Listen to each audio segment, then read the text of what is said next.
Damn it, where's Baba when we need the copy pasta?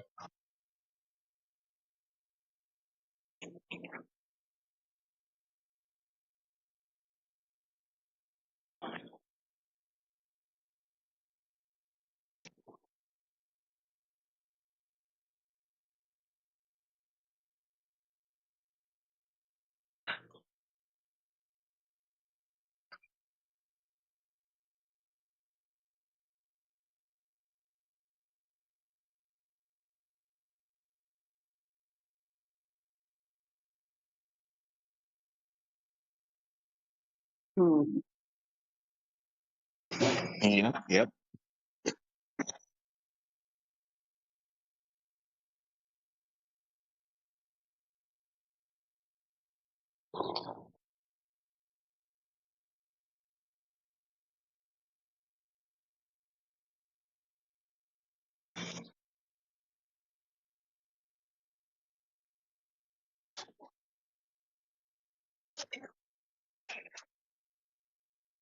Or you can also see the spirit eel from the Elden Ring DLC as a global emote.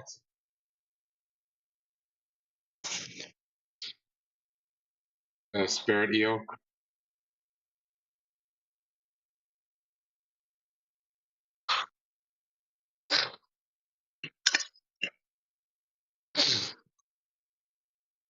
Yeah.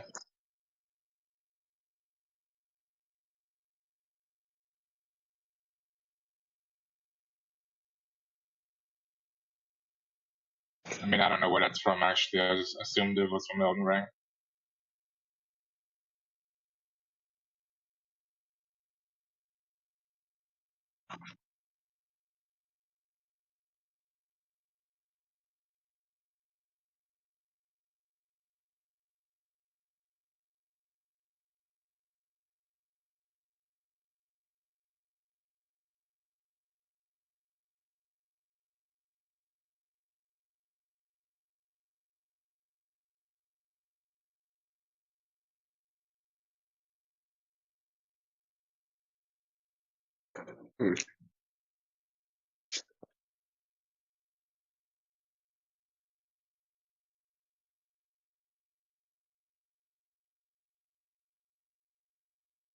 Mm-hmm.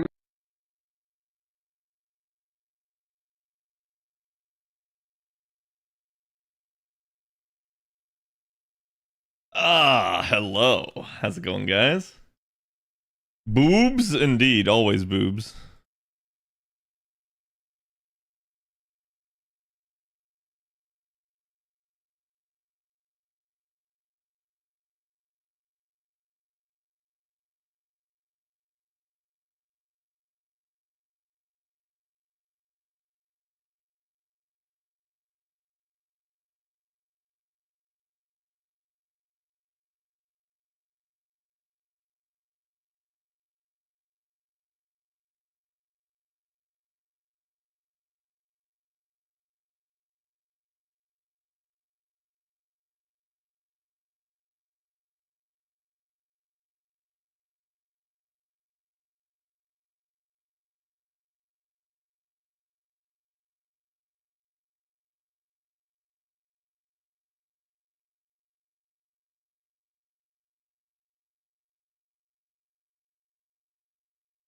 I swear bottom material covers less and less. Listen, there's a point where it can't anymore, right? And that's probably where it starts going back the opposite direction. That's where it like overcorrects and you get like a temperance movement.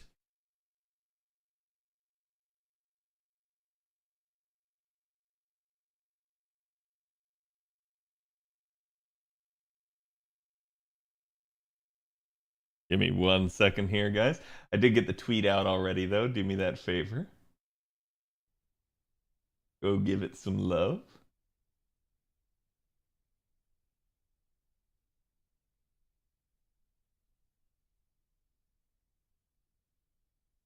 What we got Doesn't make a difference if we make it or not. That's a lot for. Give it a shot. Oh, we're halfway there. Oh, living on a prayer. See, Chad, I do sing. I didn't say I sing good, but I do sing.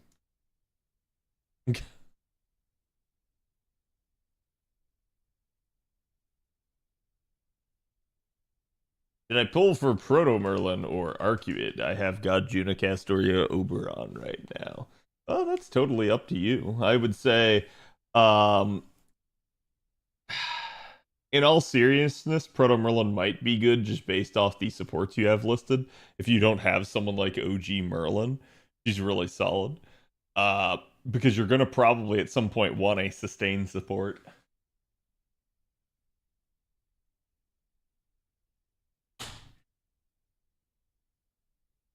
On a prayer. Whoa.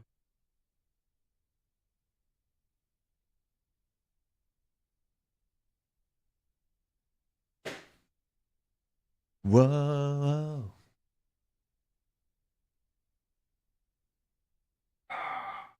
ATN. Are ya ready, kids?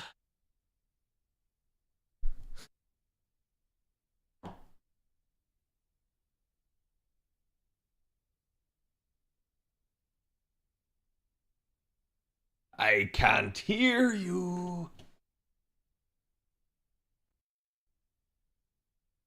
YouTube is so confused. What is Cad singing to? Probably. I'm sorry. Is 2:30 a.m. here? Oof. Well, welcome to the stream. We're gonna get started here just now. As now I have the sauce for everybody. We are tweeted. Let us get. Hello, everyone. Hope you guys are doing good today. Here is the artwork. Go give the artists some love. Again, I also got the tweet out for the Go Live message, so go give that some love too if you'd want to help me out. And today we are going to be covering Summer Skadoodle.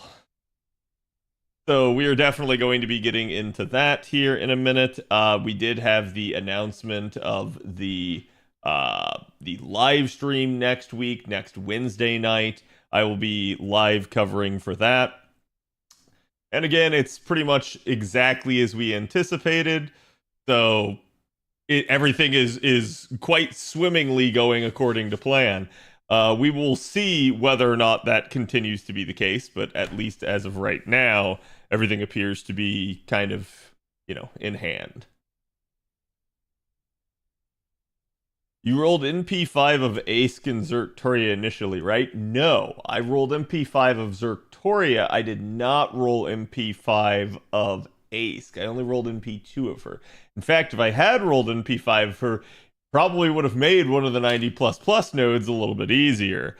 But it is what it is, and an NP2 Ask is still very strong in its own right. It just was one of those deals that, I didn't want to go all out, because I potentially sensed that we were going to be getting a Summer Castoria. That's what everybody was kind of thinking, is like, oh yeah, okay, if we're getting Morgan here, again, are we getting another Castoria? Because we had already had some hints as to what the Summer was going to be.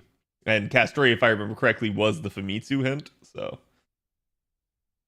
I pretty much knew to save. Mukiwara, thank you for the 3 months. Appreciate it. Appreciate the resub. Are you going to do some rolls on this rerun? For what? For like Ask? Probably not. Mostly because I literally am going to be rolling quite a bit here for Summer on NA, so I will just abstain until a better point in time. And I know people are going to be thinking, well, you're never going to get that better point in time, and it's like, I'm patient. We'll see.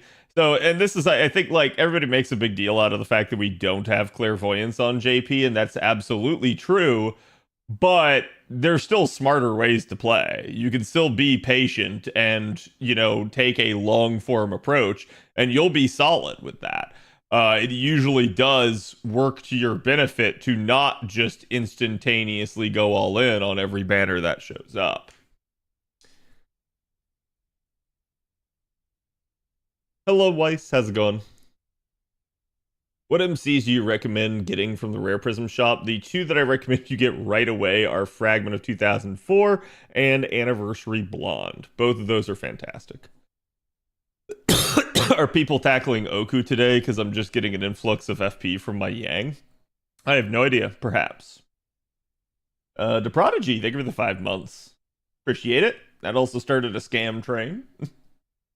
If you guys want scam train emotes, feel free to chip in. But we call it scam train for a reason. And hello, CZ. For JP Summer 8 rerun, yeah. No, I mean, I pretty much got everything that I wanted from the original rolls. The only thing there would be getting more copies of Ace, and like I said, I'm patient, man. I'll wait. I got a lot that I got to be rolling for on NA right now, so we're good. I just rolled NP5 Arc. I am going to be rolling NP5 Proto Merlin. I'll probably roll at minimum NP2 of Summer Skadi. And I haven't really decided what I'm doing with Ibuki yet, so Ibuki will probably be my, hey, I'll delay this until after Summer Skadi, because if I like Luxac Summer Skadi, it may let me go a little bit deeper on Ibuki. But if, you know, I just got absolutely taken to the cleaners, Ibuki's going to be a maybe even a skip, so we'll see. There's been a huge influx of FP income from All Slot. As of late, it looks like the bots are using those servants a ton. I've been getting over 5,000 FP every time I log in from my Hoku. That's interesting. So you had Hoku, but the other person had Yang. Both foreigners? So that is at least intriguing, right? That maybe there's some other thing going on there. Like, no, I had the most FP from my writer slot one of the days, so.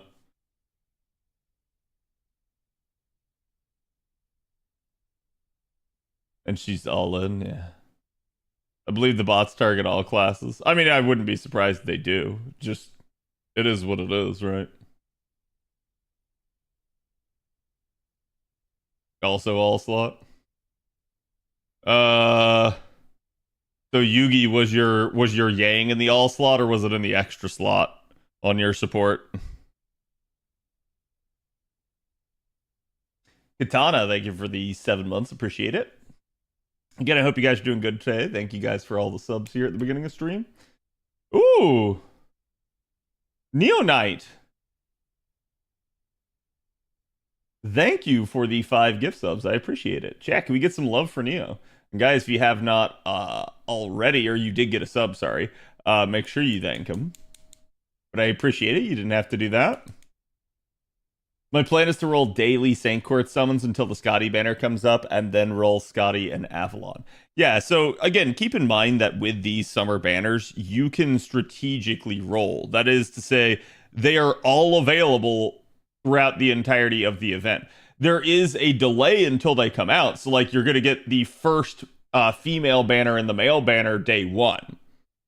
You're not going to get the second banner until about 4 days in, and you're not going to get the third female banner until about 7 days in. But once they're available, the entire last 2 weeks of the event, all banners are available during that time. So you can pick and choose how you wish to roll. You don't have to roll right away. You can certainly wait and see how your rolls go on one banner and let that determine your successes with maybe other banners too. So that's definitely a thing. That's kind of what I'm going to try to do here, probably.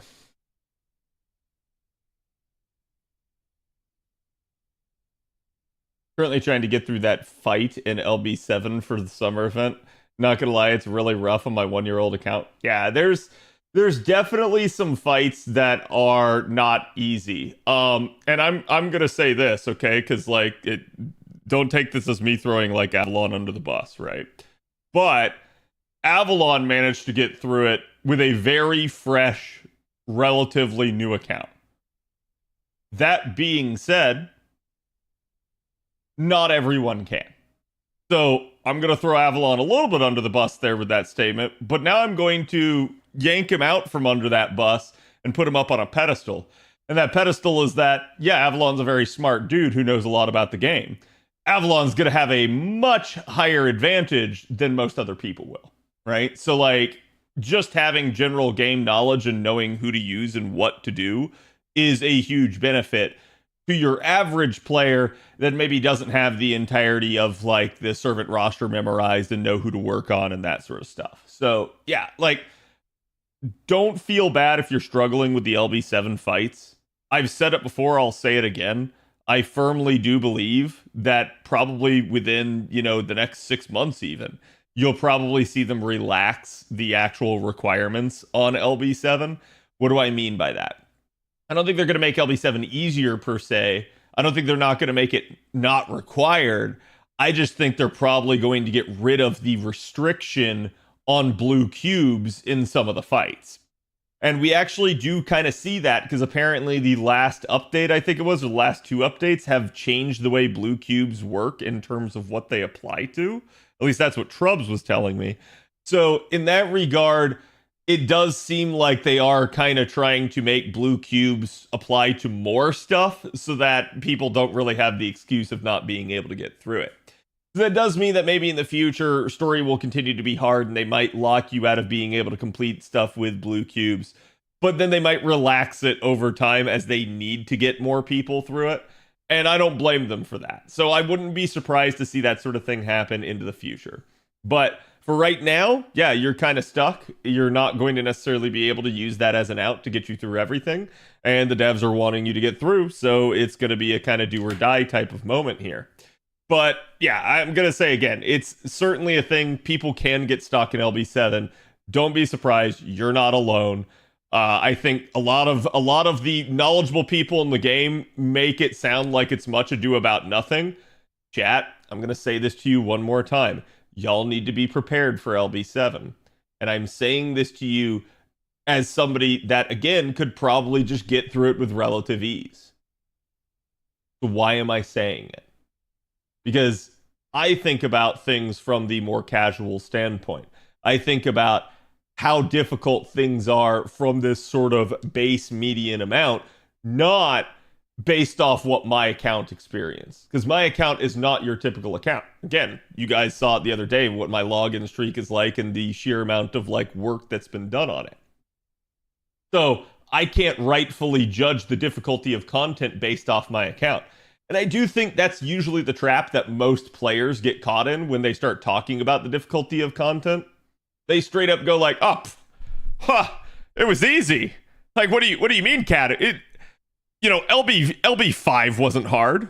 LB6 wasn't hard. LB7 wasn't hard. What are you talking about? I don't understand why anyone thinks this is hard. I have like every unit in the entire fucking game, and I cheesed it with my 120s, but there's no way that it's hard. What are you talking about? And it's like, yeah, not every person has all of that. Like when you're a veteran player, you've got every single thing under the sun. You've min-maxed your account. Of course, the game's not fucking hard. Straight up. And honestly, I could say that we could liken that a little bit to like the Elden Ring DLC because it was the same sort of deal. If you were somebody that basically went out there at that point, Cad Autobean once said your chat is filled with a lot of average players since we ask questions a lot. Do you agree with that? I personally disagree. I'm going to say it's not my place to comment on another streamer. And that other streamers need to stay the fuck out of my business. That's what I'll say. Please don't self-promote or promote another streamer. But again, like straight up, I think that's exactly what you can kind of look at it as. You probably didn't have a difficult time with the DLC if you had, 100% cleared base game in Elden Ring. It's the same thing here. If you guys have 100% cleared all of like, again, all of the content prior, you've done all the Epic of Remnants, you've leveled up all your characters, you've rolled for the majority of them, everybody's up and online and working, you're not going to have a difficult time with content. And you shouldn't. And if you do, it's probably more that you're overlooking something rather than it's actually that difficult. But there are some legitimate hard fights in the game. And this is why I say a lot of people's perception on what is difficult is tainted by their veterancy and their knowledge of the game. The more knowledgeable you are, the more, again, developed your account is, the more likely account is to be trivial to you, just in general. I feel lucky that I got all my supports without too much trouble. Yeah. I'll be interested to see how LB7 goes for fights where we get in it.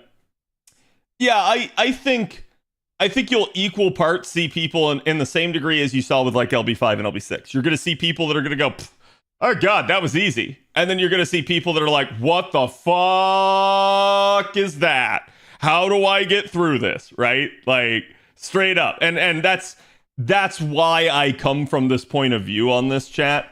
Because for every person in my chat that thinks something is easy, I have equal parts seen people complain. And I know that it's just a disparity of, either player skill, account level, or whatever, right? And so I'm not going to blame anyone. I'm just going to say that based off of that, I kind of know about how difficult things can be. And even when I go through it, I'm making mental notes of like, yeah, that's going to be a problematic mechanic for most people to overcome. Ken, do you think some people make the game more difficult by being stubborn and not using the tools provided by the game to make the game easier, e.g. summons and consumables? So you're talking for like Elden Ring? Oh yeah, 100%. And I've said this before, I think the Elden Ring community, sorry, not the Elden Ring community, just in general, the FromSoft Souls-like community, is the only video gaming community that I know that will self-impose a challenge on themselves and then hold other players to that standard. So it's like, again, I'm going to do a no summon run. Why are you using summon? Like, that's just stupid. I don't understand why people do that, right? Like, it's okay to like impose your own challenges and do a challenge run. I don't understand sitting there and judging everyone else by that, being like, it's the equivalent of like going into Pokemon and doing a Nuzlocke run and then being like, why aren't you doing a Nuzlocke? Huh? Like, yeah, I'm sorry. It's like, no, you cannot expect everybody else to do the same shit as you. I am new to FGO. Managed to get NP2, Castoria, Herc, and Arc as a free-to-play. What do you think I should pull for my next team? Castoria, Herc, and Arc as free-to-play. What do you think you should pull for your next team? Usually I'm on the side of getting, again, sort of like the meta supports. So trying to get your hands on units like, say, Summer Skadi coming up here. Perhaps even somebody like Koyanskaya in the future. Oberon as well. All of that can help you out. In that regard, for what could maybe work really well with what you already have, Summer Ibuki, ironically enough, will go pretty much perfectly with your Castoria. And so again, like, in that same mind, chat, you can see I will recommend someone like Summer Ibuki to the brand spanking new player that already has Castoria, because that just works. And hello, welcome to the channel. If you have any questions, feel free to ask. Always happy to answer. I rolled in the GSSR and Destiny orders today and got MP1 Summer Musashi, MP2 Mellow. Is it worth working on 120 Mellow now with only 4 days left for the half-cost blazes? Yeah, sure. Absolutely. I mean, as long as you're not concerned about, like, again, sort of things like apples, right? Because you will have a lotto coming up towards the end of the year, towards November. So as long as you're okay for that, yeah, this is still a great time because it's still 3 times super success rate. It's the only time of year we get it. I impose challenge on myself by playing completely solo in Souls games, but I don't judge other people playing the way they want to. It's not the way I enjoy it, is all. Yeah, and I think that's perfectly fine, right? In the same way, like, chat, we started out the run that I was doing in Elden Ring as an archery run, and people were like, why are you doing archery? And I managed to complete the entirety of the base game with it, pretty much. Like, all I had left was Fire Giant, who was admittedly going to be a problem, but I guarantee I could have eventually gotten him. All I had left was Fire Giant and and basically then the lead up all the way through Elden Beast. So like, yeah, I had no qualms about defeating any of those remaining bosses.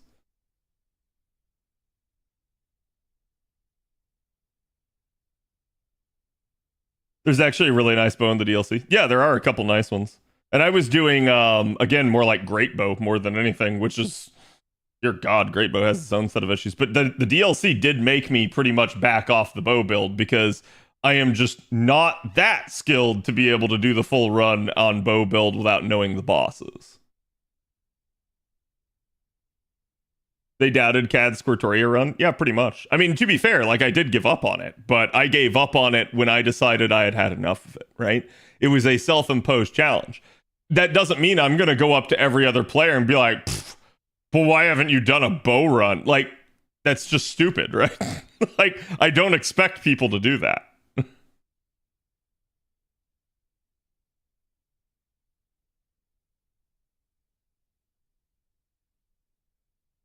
The only cheating in FromSoft games is summoning other players? No, I don't even think that's the case. Miyazaki even said that that's intended for the player to do that sort of stuff. And he said the entire idea of where he got the concept of summoning from was basically from he himself like getting stuck in the snow and getting helped out by people who then had to turn around and help out other people. And he realized that that was like a special thing and he wanted to like emulate that in a video game. So I kind of agree, right? No, I disagree. It's more of a difference between legacy players, Dark Souls players, and newer players, Elden Ring. No, I don't. At all. I mean, like, unless you're saying that it's the problem is that it's the legacy players have a like stick up their butt. Because yeah, I 100% agree with that. I think the players that played Dark Souls have a hard time breaking that mold, that mentality of however they played the Souls games. Which again, Elden Ring is a different beast in the same way that Sekiro and Bloodborne were both different beasts, so it shouldn't have been that big of a deal for them, but apparently it is. In that regard, I can certainly say that like I had a difficult time getting over that mentality myself originally, but I did, and it was not a big deal for me because I'm a little bit more open-minded, I guess, than your average person. But yeah, it's definitely a thing. And chat, I'm someone like, again, I've been playing since the original Dark Souls, so.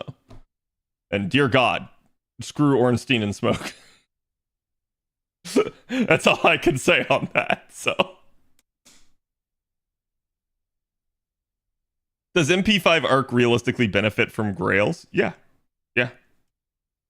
This is my first time joining stream. Hello, Kuro.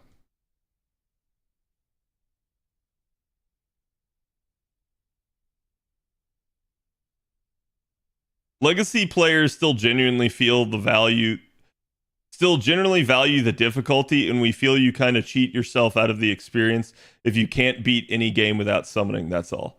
Cool. The creator of the game disagrees with you. And straight up, even all the way back to Dark Souls 1, he would disagree with you. So it's not even an Elden Ring thing. Like Miyazaki himself said, it is intended for you to use.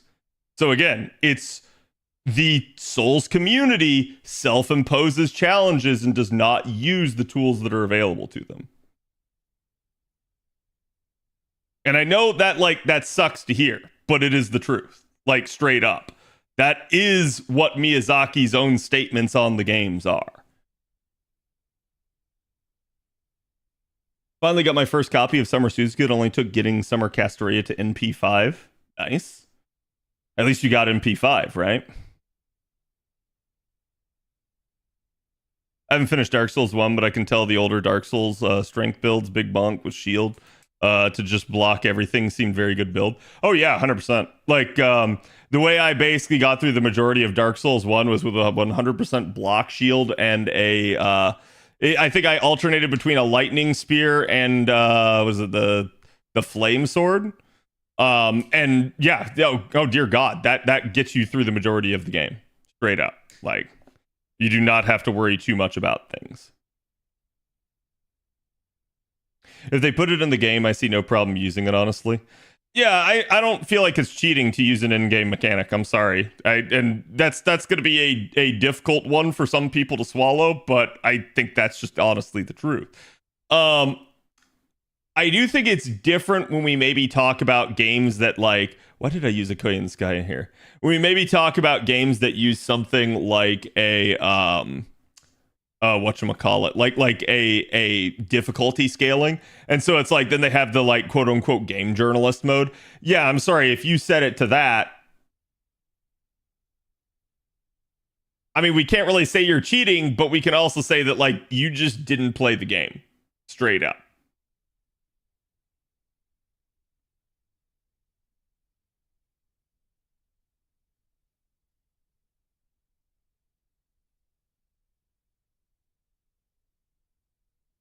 I don't think it has been the community consensus, though. I think it has been, like, for a group of the community, don't get me wrong.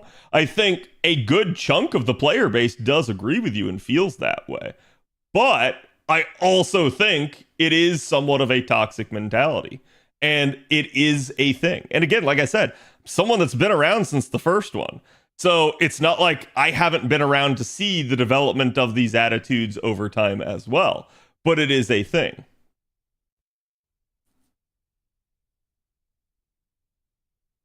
And I trust me, I understand the opposing viewpoint on it.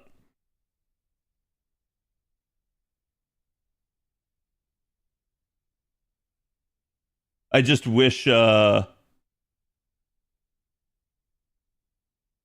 Kuro and Summer Suzuka roles were flipped. It happens. Sword and Board has carried me through all FromSoft games where it's available as a build. Oh, so not Sekiro and not Bloodborne. But yeah, I like in general I do find it fun to go back and do like the just generic Sword and Board run. It's good because it makes you a very adaptable, very versatile fighter, but you're ultimately constrained in certain aspects.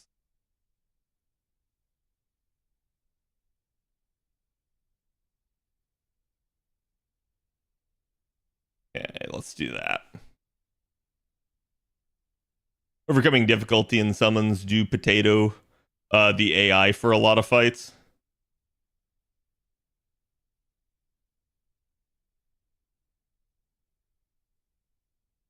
Oh, summons do potato the AI for a lot of fights.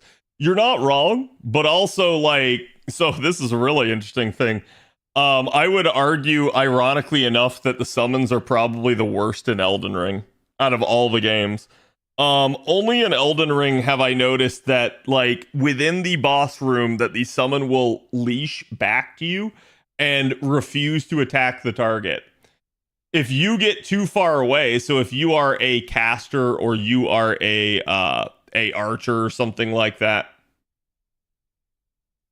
summon just nopes the fuck out, runs right back to you. The boss jumps on both of you and starts wailing.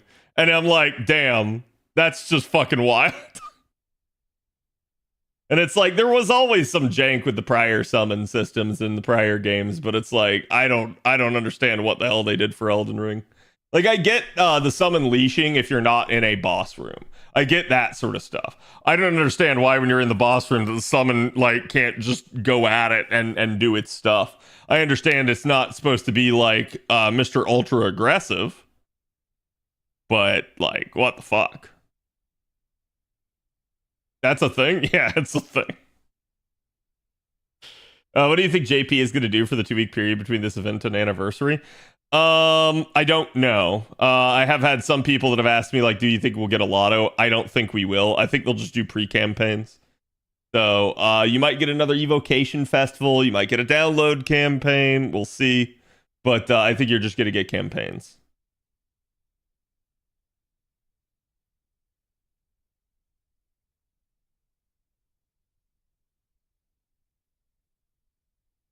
Make your comps without support. Oh yeah, no, I mean, to be fair, there's a lot of toxicity in FGO as well. You see a lot of the like challenge oriented people that really like hold themselves in high regard. They want to sit there and be like, okay, but if you're using, you know, again, like say Castoria, then you're cheating. And I'm like, huh? What? Okay, cool. Like, and here's the thing in that sort of regard. Well, I can understand wanting to make the game harder, wanting to make the game more of a challenge. I'm okay with that. Again, I don't understand trying to hold somebody else to that standard. Period. End of story. Like, especially for a character that is going to end up being one of my favorite characters. If you're going around telling people not to fucking use it, I immediately just think that you're a bad person, straight up. Like, I do not like anybody going around telling people not to do that. Also because I feel like it's bad advice for the general community. I feel like if you're spouting that sort of nonsense, it's just going to end up basically hurting people that do hear it. Because you will get the other challenge person that'll know exactly what you're talking about. And then you're going to get like the casual or the like new player to the game that goes like, I shouldn't be using her? Oh, okay. And they don't use her, and then they fucking like get their ass kicked. And that's like, yeah, I don't think that's a good idea, right? Nicotina, thank you for the 16 months. Appreciate it. As my next 120, yeah. Johto, thank you for the follow. But congratulations. What Annie buff would you like to see this anniversary?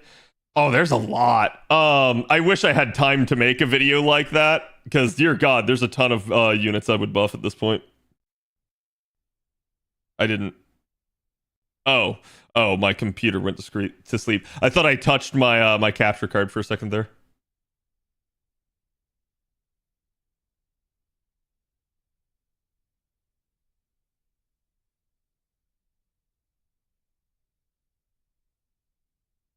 I hit Bon 15 for Castoria last night. Nice. Not trying to turn the stream into a Dark Souls debate. No, it's all good. Like, so, and this is the thing, right? I think a lot of people probably think that just because I'm a spirited debater that I'm like gonna hold it against you. Chat, please understand, I'm not like other people. I can, as long as like people are not getting like insulting towards me or something like that in a conversation, I'm a-okay with people having a different point of view. And that's like, that's the only thing I don't like, is when people start getting, again, like toxic with it. But it's like, you're more than welcome to believe something different than what I believe. I will debate you on it, but it's also like, it's no hard feelings. I don't take stuff personally like that. In a game where failure has a direct cost, i.e. loss of AP, unnecessary restrictions are weird. Yeah, I mean, again, I don't blame anyone for wanting challenge, right? Like, so if you're trying to sit here and you're trying to do like min turns, you're trying to do like the speed comps basically for FGO, or you're trying to self-impose a challenge, like, you know, like say like 3 stars or lower, right? That's perfectly fine. I have no problem with that. In fact, I think that's really cool. Like, we can talk about like, okay, so I do like Saberface only runs. Are they that difficult? No, they're not. Not anymore. Not now that I have Castoria. But chat, were they difficult back in the day? Fuck yes, they were. I barely managed to get through some of the content by the skin of my teeth pre-Castoria. So, yeah, no, like, it is what it is. But at the same time, I do it because, one, it's a nice gimmick for the channel. It's a nice thematic thing because I love the saber faces. 2, I'm not going to expect anyone else to do it. And 3, it's basically one of those deals where, again, I can go into this knowing full well that I might not have a challenge in some circumstances and I might in others, just depending on the, you know, overall flavor of the fight. So to me, it is what it is. The only thing that matters to me is that I'm getting my enjoyment out of it. And as long as I am, we're good, right? I don't understand the people that are going to sit there and again go like, oh, you know, like, such and such thing makes the game too easy. How dare you use it? Okay, cool. Well, the devs gave it to us. Like, and chat, I have somewhat of an issue in that circumstance. We can definitely say that it impacts the game negatively. I'll give you guys an example. Oberon. Chat, you want to know why you're about to get the game's first 90++ farm node? Is this game good to start right now? Yes. Yes, it is. You're right during the anniversary, so you're fine. Highly recommended. The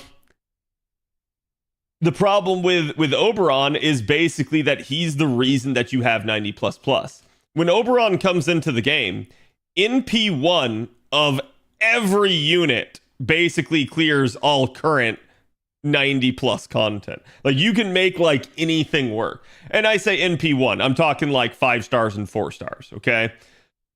3 stars and lower, sure. At that point, we can pretty much assume that you have NP5 at least. So you've got that going for you. Welfares, we can assume you have NP5 at least. So you've got that going for you. But that's what I'm trying to say. Is basically for your 5 stars, NP1 worked across all the 90+ content. When Oberon comes out, that's a thing, and the game becomes a lot more casual friendly. It becomes a lot easier. You don't necessarily have to be a whale. You can just be a free-to-play. So that's great for the player, right? Problem is that's really bad for the dev, because what that means is, like, if anyone does roll, they only roll for 1 copy. So yeah, I can definitely see how they went like, oh shit, we fucked up. Let's give 90++ content now. And now maybe you got to consider rolling for more. Now we've given you a reason to have more. So that's why I say, like, they messed up a little bit with Oberon, because Oberon just shifted the goalpost dramatically.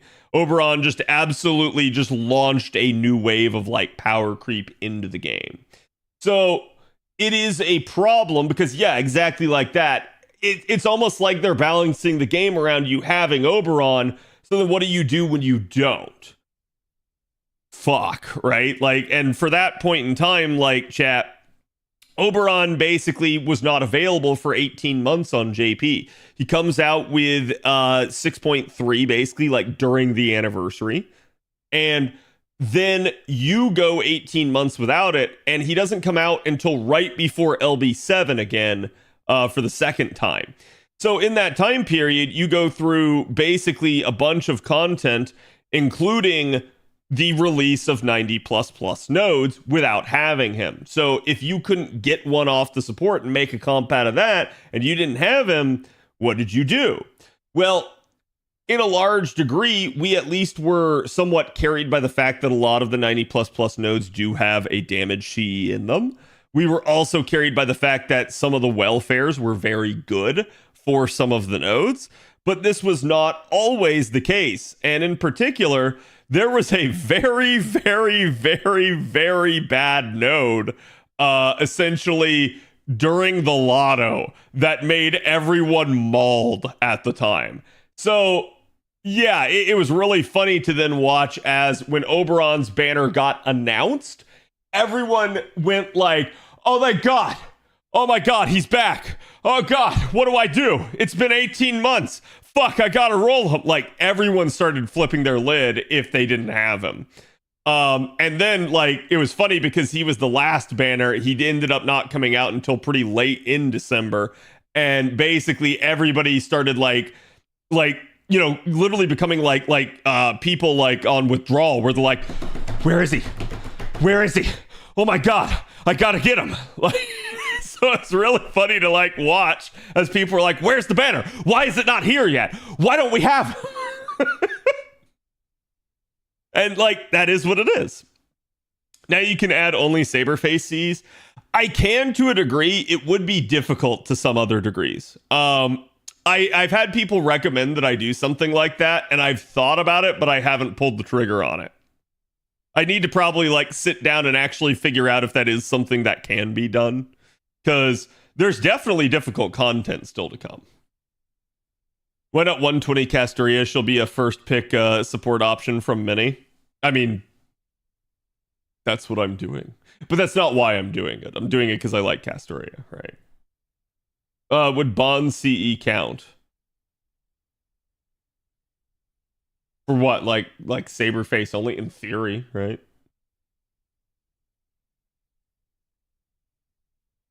Morganfest? Yeah. It's the middle node at Morganfest. You'll know it because it has Charlemagne in it. And Charlemagne is star traded. star attributed. The problem with that node is it's got Charlemagne, who's a saber, who's star attribute, who almost nobody really has advantage over. And then right in the same node, you end up basically with, oh God, what's her face? Bradamante. So you have a Lancer there too. So it's like, oh, did you want to take an archer to kill Charlemagne? Well, there's a really high health Lancer in this. So you're like, crap. So it caused a lot of people to get really upset.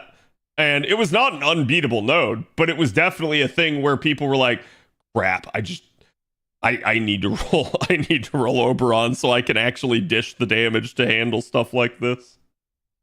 You have a video explaining Charlie's interlude. I do not. Do you need help with Charlie's interlude? To be fair, Charlie's interlude is probably harder than any fight actually in 6.5. The mats for the node wasn't good either. Yep. Which I think the mats for even the 90 plus were not that good. So if I remember correctly, the Japanese memed it by saying that the best composition for that node was to create blue apples. Which is like, what the fuck, man?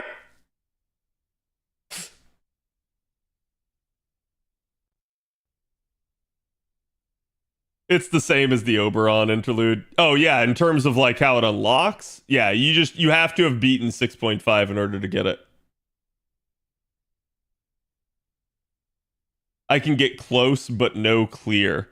What are you trying to use to get through it? How's the 120 Castoria going?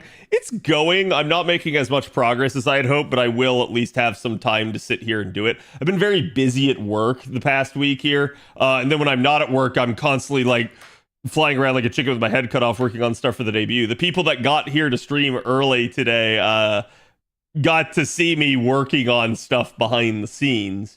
So that should tell you guys, like, I get home, I order my meal, I get to work. I eat my meal at my desk. I continue to work right up until stream time. Then I prep for stream and go live. That is my day right now. It is literally wake up, go to work, come back, work on debut, live stream, go to sleep, rinse, repeat. That is my life right now. And so on the weekend, it is also going to be that, just minus work. It's just going to be work on debut. Cat is cooking without actually cooking. Listen, let me tell you what's cooking. My brain, okay? My brain is about to be cooked at this point. When do you eat? I eat at my desk. So, like, I literally, like, get it delivered and eat. I have not, and I'm dead serious in this chat, I have legitimately not opened another game this entire week other than FGO. This is the only thing I have played. So, in a large degree, as much as I love FGO, I'm beginning to go a little bit stir crazy because it's like I just don't have any downtime right now.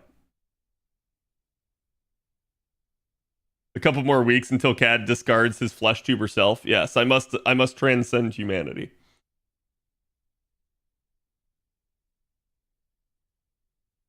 Just 2 more weeks? No. It's not 2 more weeks. It is 18 days. We're not shortchanging this one. I know exactly how many days I have because I am painfully aware of it. See, Cat, if you just consume nutrients intravenously, you'd have more time for working. True! That's a good point you make. Maybe I should do that. You got this, we believe.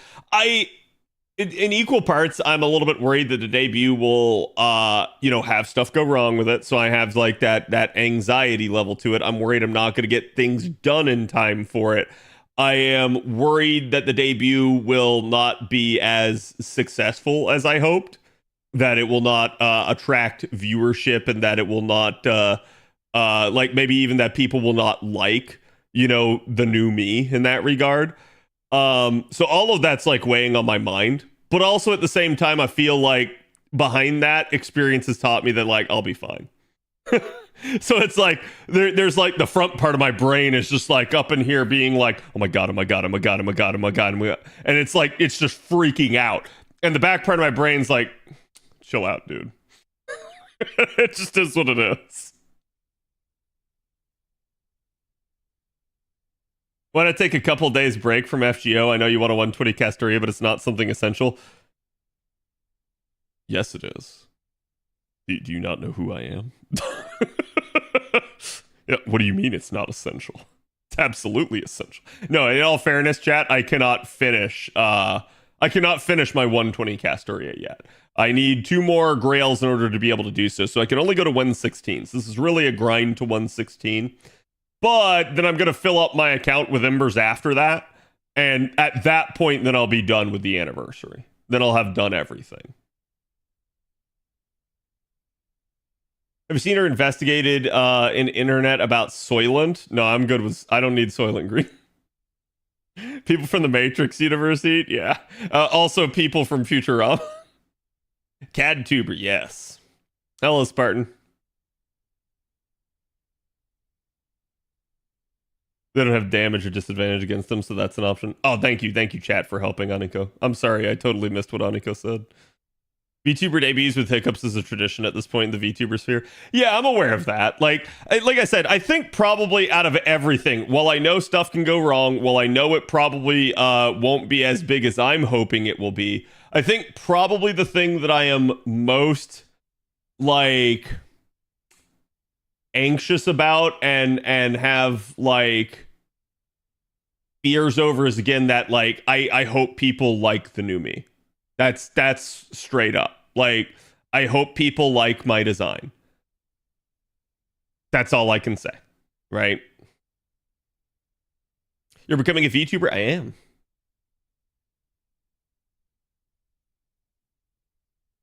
How valuable would you say Bazette and P levels are? Got her from Destiny Summon and thinking about her rerun banner. Bazette and P levels are just going to scale the amount of damage she's dishing with the reactions. So, like, it's valuable. That is her primary gimmick, and that's going to be how you're going to be using her. It's totally up to you if you want to go after more. But yeah, I mean, again, she's strong, so I have no issue with people trying to go after more of her. Burned up about 600 embers and about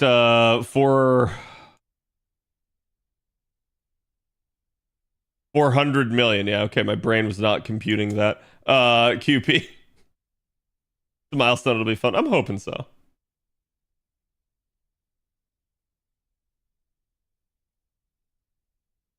Dungeon meshy connoisseur, I see. Yes.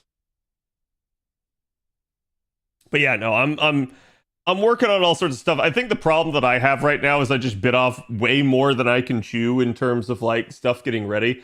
I'm going to flat out tell you guys, I'm pretty sure at this point, 3 weeks out, that the lore video will not be ready. Has nothing to do with my artist. I think it's going to end up being that, like, I probably just don't get the animations done in time because the animator I'm using is somewhat busy. So, like, I don't think I'll get you guys a lore video, but I'm hoping to still have lore for you. So that's the thing. You'll still get lore. I'm just not going to have an actual lore video for the debut. You could have a debut 2.0 maybe. Usually people are going to do stuff like that though if they actually like get a redesign or a new design. So I think I would save it for something like that. But no, like I have no problem with like the actual lore video coming out later. That is actually a fairly common thing to have happen because lore videos are big, they're expensive, and they take time. Just came home and I'm a bit drunk. I can't read the title very well. How's it going? It's going pretty good, Fair. How are you doing? Grab a drink or, again, maybe some water, if that's better for you, and come relax. Is Saber featured? In a way. So let me, again, emphasize this to you guys, chat. Like, hi, I'm Khadroth. I've always been Khadroth. I always will be Khadroth, as far as I'm concerned. I pretty much am just... It's going to be me, but in a VTuber body. So, like, you're not going to necessarily get to see like my ugly ass mug, but I'll still be there. I'll still be me. And I'm not trying to like change any of that. The once and future Khadroth, yes. Anime cat. Yeah, that's a good way of thinking about it. Don't think about it. If you're somebody that has like misgivings about VTubers, don't think of it as like, I'm a VTuber. Just think of it as anime cat. If you're someone that doesn't like anime, go fuck your... No, I'm just kidding. At that point, I can't help you, right? Like, I know there are people that prefer to see a real human in front of you. Just understand there will be a real human behind it. There will be a real human puppeting it. And like I said, you guys have already been staring at a VTuber in effect every stream that I've done for the past several years because she's technically right there, chat. And what do I mean by that? I mean her. Okay? So, like, straight up, the stories that I can tell you about the creation of Aurelia and her model, man, people are assholes. That's all I can say. I had some people that were really like rough on me and mean to me in the process of trying to get her created. People that like, if I ever have the option of dealing with them ever again, post VTuber debut, I will not. I'll just abstain. So Chad, if you ever wonder and you're like, oh, why is Cad not interacting with that person? Even though they seem open to interacting with Cad, there may be something there. That just forewarning. If I'm choosing not to interact with someone, it's probably for a reason. That does not mean that like I'm not super busy all the time and that like people do occasionally go ignored accidentally. That is a thing. So like if you ever feel like, oh, he's just ignoring me or some shit like that, feel free to like, you know, shoot me a DM or something. It's probably not on purpose. But yeah, no, straight up. Like there are some people that I have bad blood with, absolutely, because I will not work with people that are assholes. Like straight up. Soon his face will be a distant memory. Only the elders will recall till it's lost to legend. That's right. How will you ever be able to see my face ever again? Okay, admittedly, that gave the anime one. That's really weird because it shares the exact same command. But there is the original version that is not emote. Just go to the VOD. That's true. And I've had people ask me, like, are you going to delete the VODs? Are you going to delete your old content? My current plans are no. I feel like the only way that I would ever delete that sort of thing is if it became a problem somehow. Like, maybe if I started getting people doxing me or trying to, like, I don't know, do, like, some crazy-ass crap where they go back and, like, comb through everything to find something that I said out of context to stir up some drama. Yeah, I might delete the fucking shit at that point. But besides that, like, no, I mean, like, especially the FGO content, like my actual videos, I have no intention of ever getting rid of that stuff. Why is Cad not liking all of my Tumblr posts? Exactly. Simply remake years worth of useful, helpful content. Easy. You're right. That's exactly what I need to do. I need to just go and like wherever my face was, just go and like, you know, I'll get okayist. He'll go in there and he'll take my my VTuber avatar and he'll just slap it right over the face and then you'll see that instead. There you go. I'll just censor myself out of everything. Nah, I mean, that wouldn't be worth it, right? Like, that would just be so much freaking work for no point. Time to save all the VODs to an external hard drive for prosperity's sake. Listen, AFK, could you do that for me? That would be great. Then I could stop paying Google Drive. Like, that would be amazing. So, like, if you want to actually do that, I'm down for it. Pay someone in Uber Eats to do it, yes. I'll use Cad's AI voice to do unhinged shorts. So people have already tried to mess with my voice and see if they could run it through an AI. Turns out that I'm... Obviously, mannerism-wise, I'm not like XQC. But apparently, voice-wise a little bit, I have the same sort of like fluctuating range with how I say things, where it just goes all over the place, depending on like the emphasis that I'm putting and the excitement of how I'm saying it. So it becomes a little bit difficult because it's not like you can immediately tell it's AI. For anyone that's listened to me, it's like, oh yeah, that's not Cad's voice, straight up. So computers hate you, probably. Is your VTuber model an Osan? Now, here's the thing. I know what my model is, but why would I tell you before the debut? Why would I let that one go? Just because one chatter asked me. Skynet enemy number 1. I don't know. I'm sure you can get it close enough, right? And people have gotten it where it's like, oh, you can tell that's supposed to be me. But you can also just immediately hear and you're like, yeah, that's not him.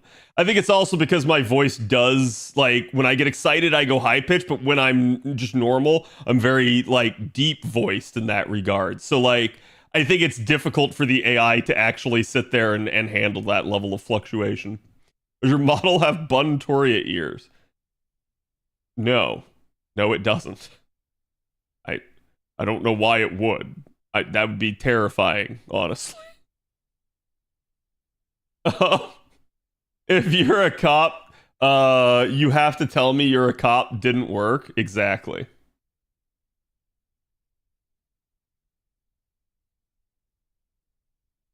Cat ain't getting conned into revealing his VTuber model stuff. Yeah, I mean, I'll answer that one because that was kind of a crazy question. But the more specific you guys try to get on me in terms of hey, what's your model like? I'm not telling you. What you're saying is it definitely has Buntoria ears.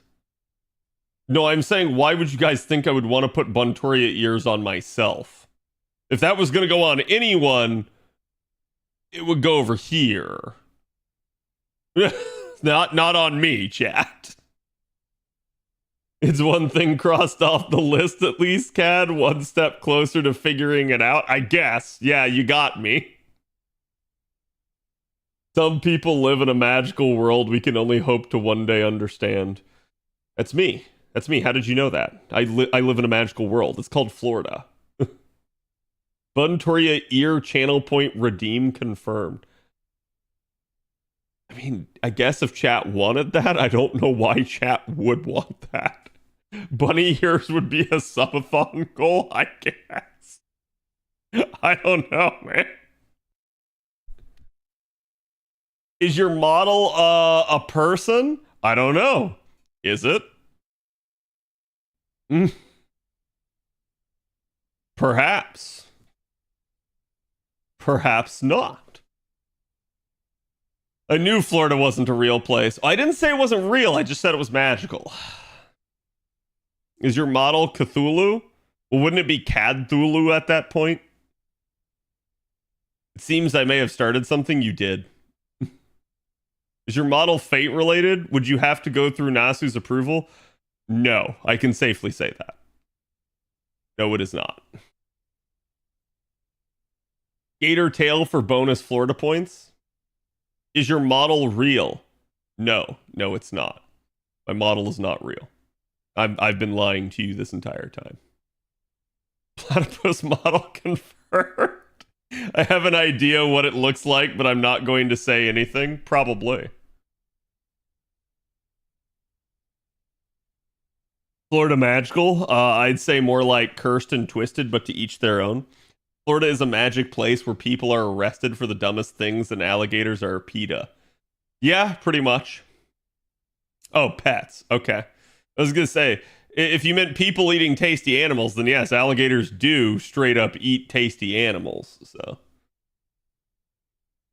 is the model in the room with us now? Perhaps. Perhaps it is, perhaps it isn't. Perhaps I'm testing it right now and you have no idea. Actually, I can safely say that I am testing something right now and chat has no idea. But besides that, is the model a gator? Perhaps. Perhaps not. Is it Nasu related? No, so chat, I have to stay away from copyright, right? Like that's just always a thing. to a degree you don't, right? I'm just gonna go ahead and say this. Like, FGO streamers can absolutely use like Type Moon shit, but you can get in trouble with it. So that's exactly why I don't. Does your model have tits? No, I will answer that one because, and the only reason I'm going to answer that one, chat, is because like I had people that back when I got the Aurelia model originally, and I did like mocap it, and so like I added it for a stream redeem, people redeemed it twice. So I did 2 streams where it was me as Aurelia just messing around for fun, and apparently people got like upset over that. People were like, God, Khadroth is so weird. I'm never watching him again. And I was like, okay. Sure. So like, I don't know. It like, but yeah, I'll just straight up tell you that no, my model does not have tits.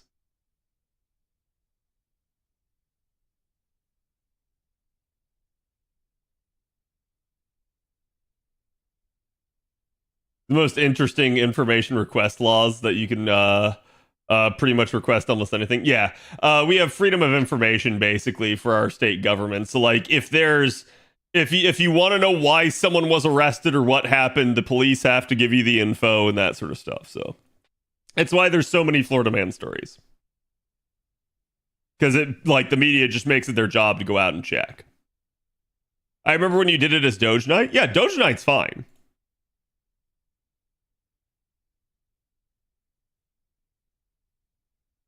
There's some people who who hates like male IRL people using female avatars. I mean, I guess I can understand it, at least from a stance that like it probably feels like bait to some people, right? It feels like you're trying to cash in on the like sexuality, but is that not a double standard? Like, if that's the case, then surely you feel the same way about like female streamers also like having massive cleavage and like bending over in front of the camera and shit like that, right? Like, surely you're not just applying that only to men. Aha. Speak of Doge Knight, I'm 3/4 of the way there. I see. I don't mind, but yeah, some people are insecure. Yeah, like I said, and it was never intended to be like this like permanent thing or anything like that. It's chat. That's why it was like hefty redeem on the stream when it was there. Will you be alternating between VTuber and normal cat? I will be staying VTuber for a while. I have not decided yet whether or not I wish to occasionally like do a like live stream with me myself, right? Like, because you guys know, it's not like that I have an issue being in front of the camera. If I did, I literally, wouldn't have a camera on right now. I also wouldn't have like and admittedly I rarely use this, right? But I also wouldn't have this screen where you guys get a much more like full screen shot of me. So like, it's a thing, right? Like, yeah, it's not a bother to me in that regard, but it is a thing.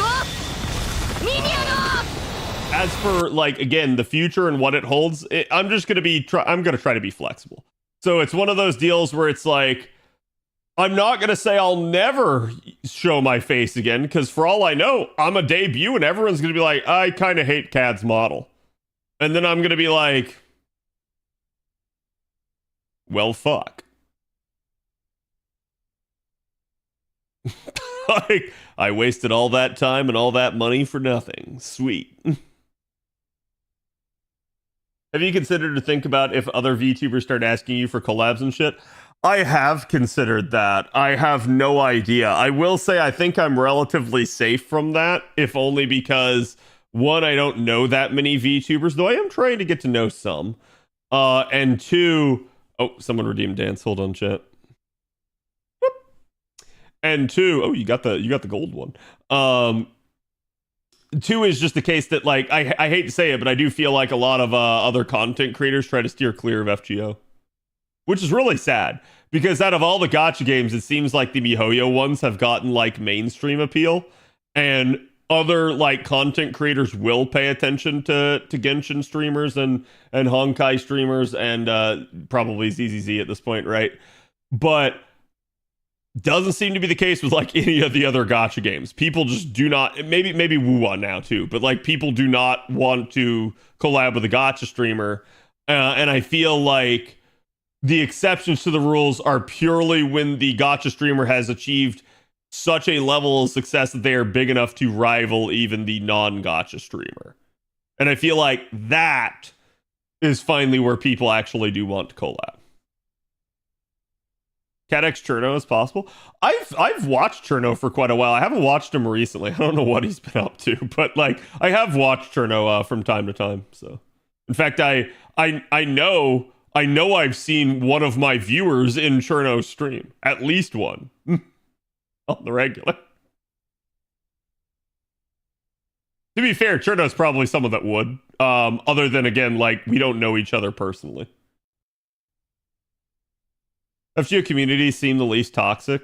I think it depends on the topic. I think it depends on the time of year. We're during our anniversary right now, so there's like nobody that's toxic. This is also like historically one of the best anniversaries, if not the best.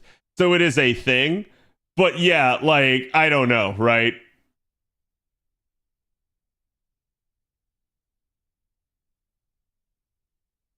Dokkan stays with other Dokkan streamers. Right, yeah, it's usually the gacha stays in-house. Any upcoming player with playing with viewer sessions? No. and the reason it's no is because, again, I have my hands full planning other stuff. I have had somebody reach out for a collab, by the way, and I straight up told them, like, I'm sorry, I can't do it right now. Like that's all, right? Like, I didn't tell them no, just like, you gotta wait until my debut. Cause like, I don't have the time to like plan anything. And I always feel really bad if someone wants to collab with me and I do like nothing. Like I put all the burden on the other person. So like, I don't like doing that. I feel like a collab should be like a mutual thing and like everybody should be contributing. It's kind of like a class project type deal. So it's like, yeah, if I'm doing nothing, I feel like I'm just a total waste of space at that point. Hoping 10th Annie, when it happens, will be crazier than 7th Annie. 10th Annie will probably be pretty big. There's going to be some high expectations for 10th Annie because 10 is a number. 10 is, in fact, a number of all time, chat. So, like, I think at that point, people are going to expect, ooh, 10th Annie, what are we doing, right? And people are going to want to see.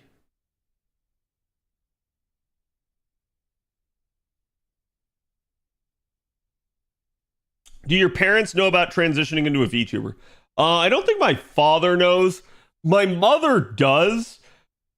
I had to explain it to her, and she thought it was weird at first, but then when I did explain it to her, she was like, oh, okay, so like a cartoon. And I was like, yeah. Like, it's just one of those deals where I think it's very difficult for like someone of my parents' generation to understand because they've never seen anything like that. Next year is a pretty big year for gacha for both FGO and Dokkan are turning 10 years old. Yep.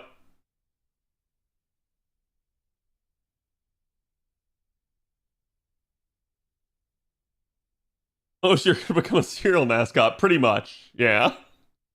But no, like my parents have no misgivings about stuff, and I have disclosed stuff about stream, like when it's relevant to them, when they need to know, and like so. For instance, this weekend, my parents were wondering if I could go visit my brother with them. I told them no because I'm super busy, and they're like, "Oh, well, that's a shame because you weren't able to do anything last weekend." And I was like, "Yeah, it's actually gonna be like for the next couple weekends. I'm sorry." So I straight up have told them stuff like that. Your collab with Ventos was fun? Yes. Yeah, I'm not opposed to doing collabs. It's just, one, I'm usually so busy, especially with my own like content pacing and stuff, that I end up not really like planning collabs very much. I probably need to, but it's definitely something that's pretty far from my mind. I'm also gonna say in general the FGO like community overall isn't very conducive to it. In the past it was, and in the past I did more collabs. Nowadays it doesn't feel like it's very conducive to it, but we'll see. Maybe I can get some collabs outside of FGO. I feel like that would actually help. It would bring not only new eyes onto FGO, but also, again, like potentially help broaden you guys' horizons and show you guys other channels outside of the FGO directory. Now, once VTuber, will you accept a Raid Shadow Legends sponsorship? I mean, I wouldn't blame you. No. No, I will never accept a Raid Shadow Legends sponsorship. And to be fair, part of their problem with that is they are fighting an uphill battle because their initial offer to me was something on the order of like several $1,000s, and every offer they've given me since has only gotten worse. So I didn't accept it when it was at its best. Why do they think I'm going to accept it when it's way worse?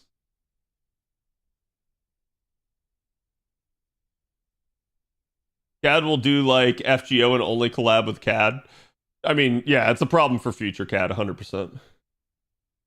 Like the thing I've got to get better at is networking, straight up, because that's how you get collabs. I actually need to like start spending some time in other people's streams.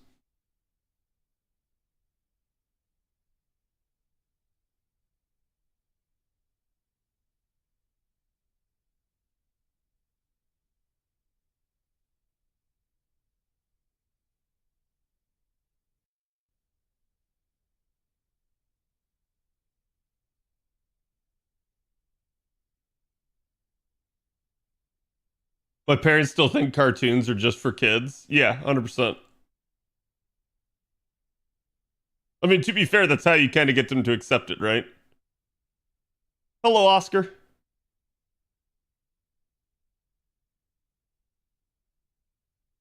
VTuber CAD will collab with non-VTuber CAD. I mean, I could, in theory, do that. That's not, like, unheard of, chat.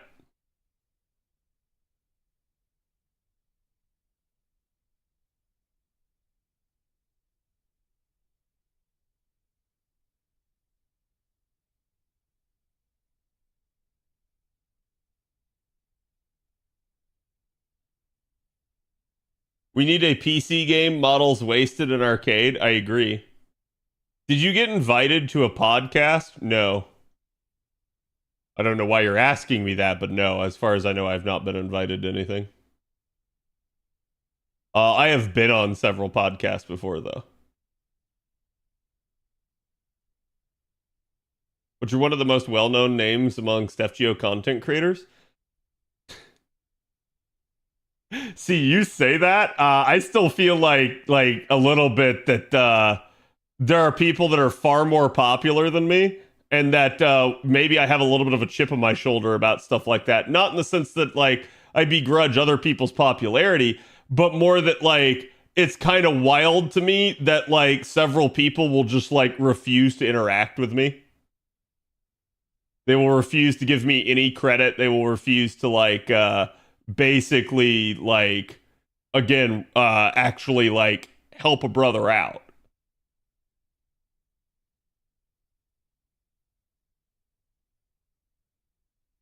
And that's like to a degree for a long period in time. I told you guys this, but like I used to be way more active in a lot of other people's streams. I used to be flying around like a chicken with my head cut off, trying to help so many other people. I kind of stopped because I got burnt really badly on that a couple of times. I basically just realized that people were not appreciative. People were trying to use me, and a couple of them tried to use crap against me.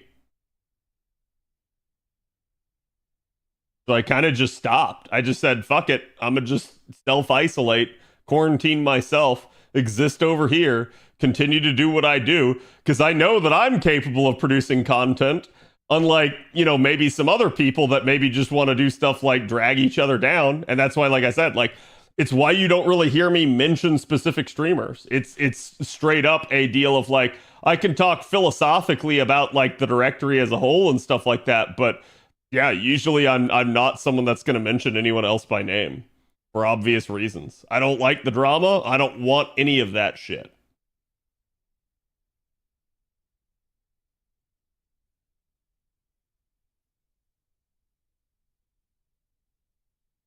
And I wouldn't want to collab with you because I would feel like I was just leeching off you.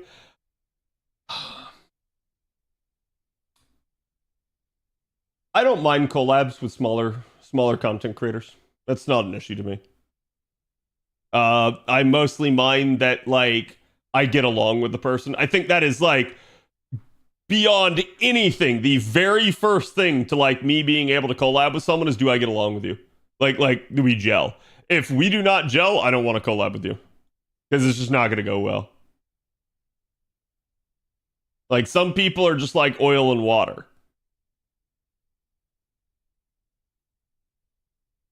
Natcad, bro, you're chill. I am pretty chill about most stuff. I'm very open minded, and especially I feel like in a collab, I would be more open minded about things because I would be wanting to set a good example and not like cause crap to occur in the middle of the collab. I've seen people do crap like that, and I'm like, damn, that's how you make sure that you never want to collab with someone ever again.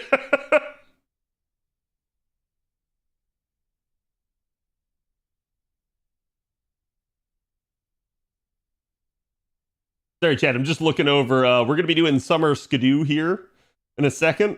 I'm just looking over her stuff real quick here.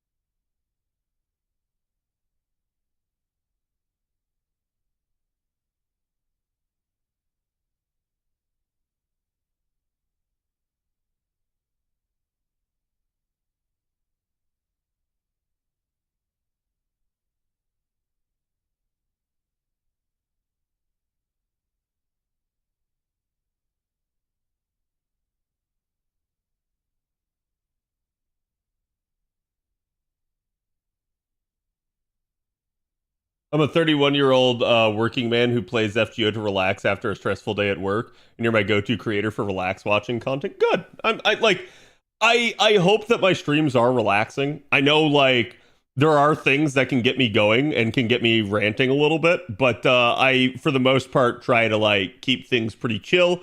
I try to be entertaining. I know I'm not like an actual comedian, but that's usually my goal in a lot of this stuff, is to again provide you guys with the information you need, be an entertaining watch, and be consistent and be there for you guys day after day. I'm a big fan of consistency, and your streams are comfy. Thank you. I appreciate it. I sometimes fall asleep listening to you. I know you mean that as a compliment. I choose to believe that you mean that as a compliment.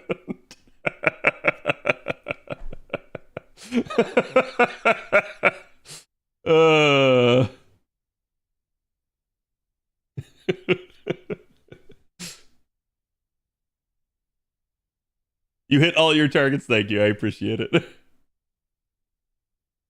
Right now it's 3 a.m. in Belgium. Yeah, I know I have some Euros who stay up late and watch stream, and I always appreciate you guys. I know you don't have to. Your dulcet tones are relaxing. I see. Because I know I won't get laughed at or made fun of. Yeah, I mean, well, hold on. I might laugh, right? But like, it's not laughing at you so much as like the situation might be hilarious, right? Like, I don't. Again, I probably where that sort of stuff comes from is, again, I've been giving advice to people for years, and I understand that if you're going to make fun of somebody, well, congratulations, they're never going to come back ever again, right? So, like, it's not a good idea to piss people off. In the same way that, like, again, like, so the discussion, the debate that we were having earlier about, like, the mentality in Dark Souls and stuff like that, like, I know people aren't going to agree with me. I know people are going to have differing opinions on topics. And like I said, as long as people are like respectful with it, I don't care. Like, people are welcome to their different opinion. Like the only thing that drives me up a wall, and it always has, is when people are like actually getting like derogatory or like basically attacking you rather than like your stance. If we're debating the actual stances, then it's perfectly fine as far as I'm concerned. But the second we start turning personal with it, it's not a good thing.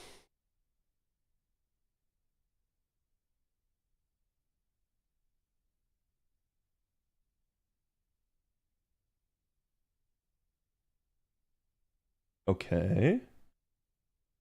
Oh, right. She does have that.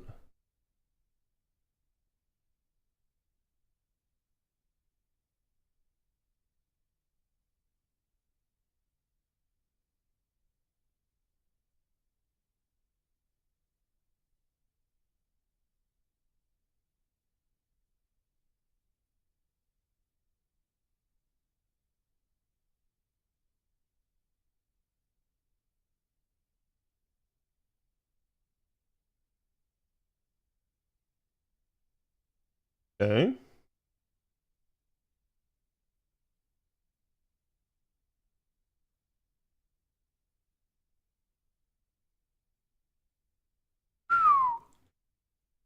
Nutty. Actually nutty.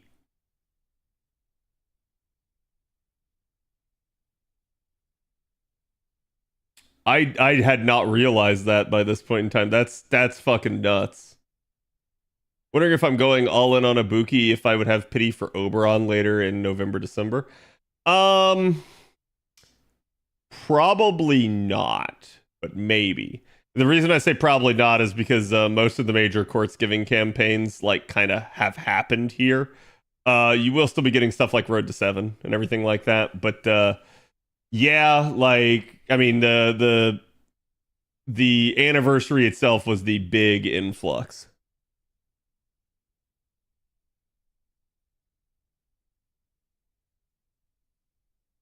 And yeah, Avalon, that's what I was meaning.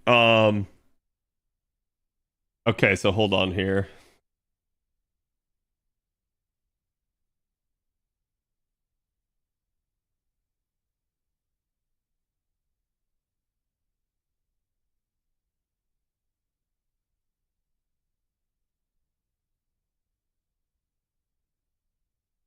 Well, yeah, we should hold on.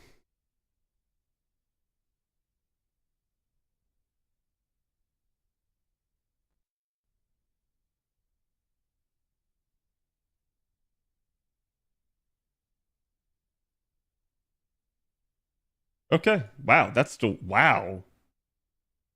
Wow.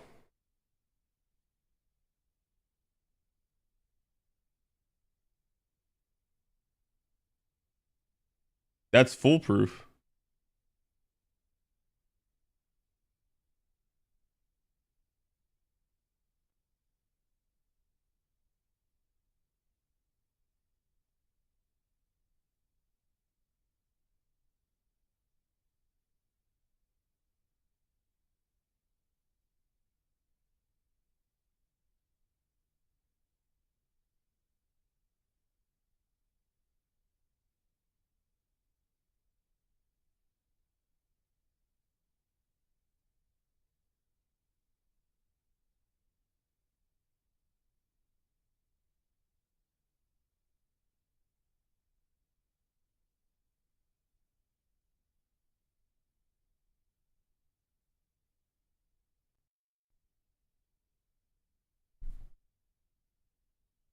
Okay. I don't know if that changed any of your notes, by the way, Avalon. That's why I was saying that.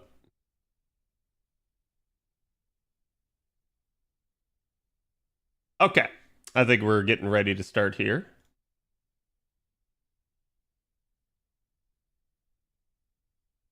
Catch you later, Fair. Hope you have a good one. Hopefully you sleep well.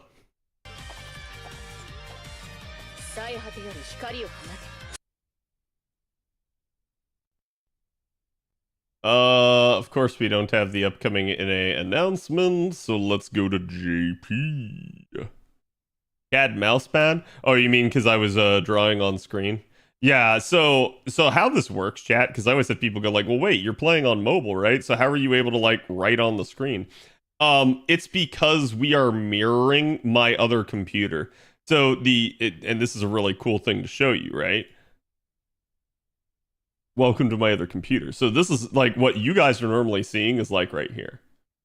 So like that's always there. So when I switch scenes, what I actually do is I just pull that up and it zooms the scene in on that.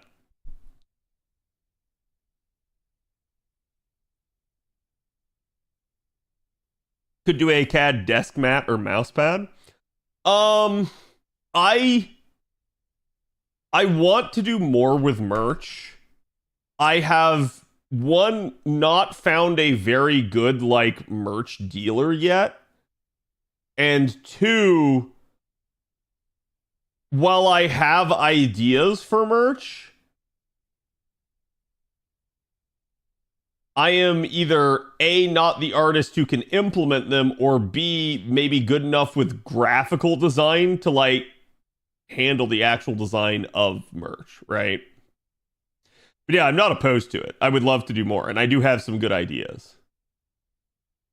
There's a shirt I really want to make.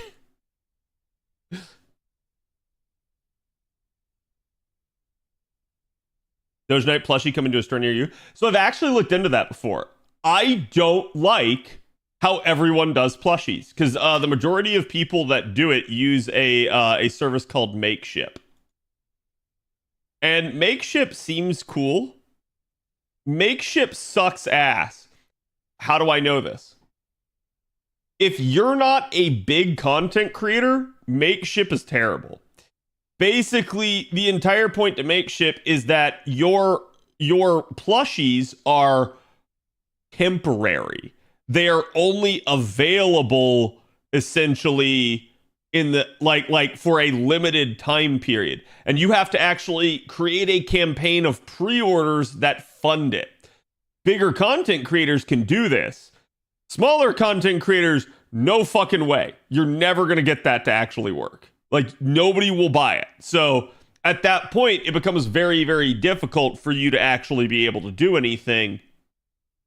So, basically, what I've said is that, like, yeah, I wouldn't mind doing a plushie, but it needs to not be through Makeship because the way Makeship works just does not work for smaller content creators. And chat, when I'm saying small, I mean anyone that's, like, under 1,000 concurrent viewers.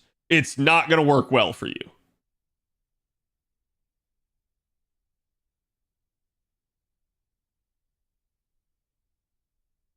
I can get the numbers ready for that as well if you want. I'll leave that up to you. If you think that it's if you think that that's worth it, Avalon, you can go with it. I was just pointing it out because the overkill hits note that I had read earlier. So I was like, I didn't know if you wanted to like take that under advisement and potentially change it. So totally up to you. Makeship plushies are pretty FOMO, yeah, exactly. And that's my issue with them. I wish it was just like, hey, yeah, here's a service. We'll make the plushie on demand. We have your design. So we'll do it, you know, either maybe like when there's enough to do a run of them or again, whatever, but that it's not FOMO, that it's not like time limited. That would be great. ASMR. I've actually had people tell me to like, again, go into like VAing or ASMR and stuff like that. But no, I don't think I would ever do ASMR. You could maybe get me to do some voice acting work, but that would be about it. And not that I don't think voice acting works hard, just that I think I probably could do it. ASMR requires one really like it requires a certain setup of equipment. And it would require me to have the mentality to not be able to like constantly laugh at myself sitting there whispering stuff. Like chat. Right now, I'm in the room with you. Like that sort of stuff. I can't say that without smiling, without laughing. I straight up like I would not be able to take myself seriously. So it would totally ruin the immersion of an ASMR stream. Because I would just be like, what the fuck am I saying? Like, it would be so bad. You've just awakened some people. I know. Hamza, thank you for the follow.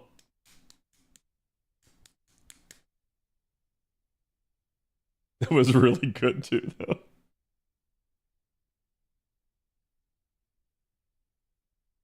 I think your voice is shot after stream. Imagine after a VA session. No, no, I'm aware. I'm aware of how long it'd be because, chat, there's stream, and then there's some of the streams that I've pulled. Like, I get it. Like, I've sat there and tried to, like, voice act an entire stream. Fuck that. So, like, it would depend on the level of the voice acting work, right? I'm not trying to sit here and say, oh, I need to become a professional voice actor. Favorite Elden Ring DLC boss?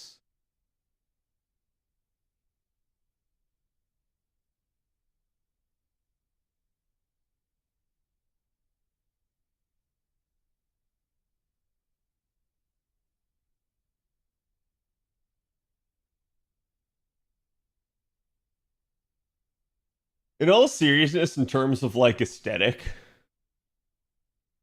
I really like the Rolana fight. I think that fight's really fucking cool.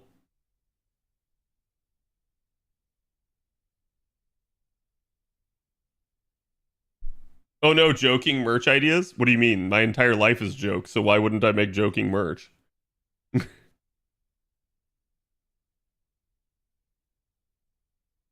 Yeah, and in chat, if you guys have merch ideas, feel free to like send them to me or something in DM. Like, I don't mind. It's definitely something I can take under advisement because who knows? There may come a time where I can actually manage to do something, right? Okay. So anyways, let's get started. I don't know what I was doing. I like y'all straight up like successfully distracted me from whatever I was attempting to do.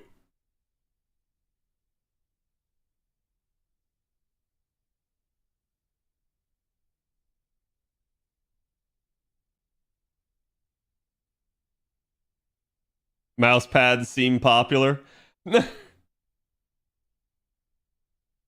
I don't know why chat would want like a playmat, sure. Like one of those like booba or ass mouse pads. Like I don't know about that, chat. I don't know. That just sounds like oof to me. Azrael, thank you for the five streak. What am I doing? I'm still getting lost. Y'all are still like one guying me every single time. Okay, here we go. The final banner. Round 2, fight. All right, round 3, fight.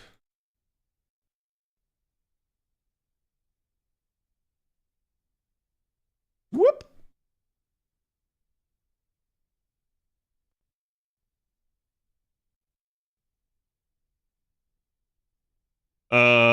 Let's see. Do you have Mori from Guda Guda? Mori. Why is my brain? Oh, the Berserker. Yeah, I have Mori. Or are you asking somebody else? Rolana really should have had a cutscene in the entrance. Yes.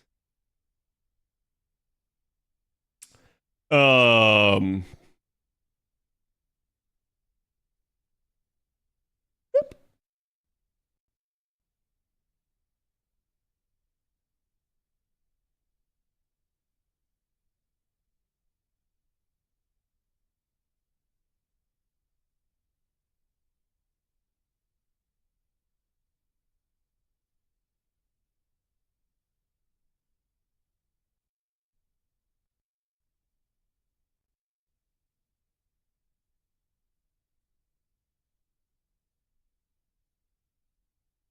Chad, do we have another?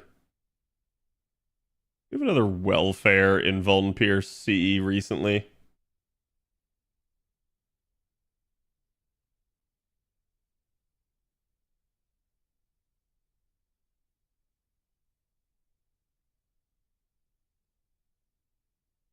Yeah.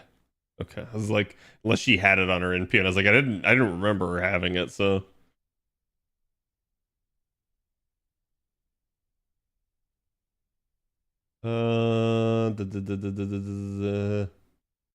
Attack defense. They're both debuff. Lanius should not be under that. So what the hell is it under? NP? No?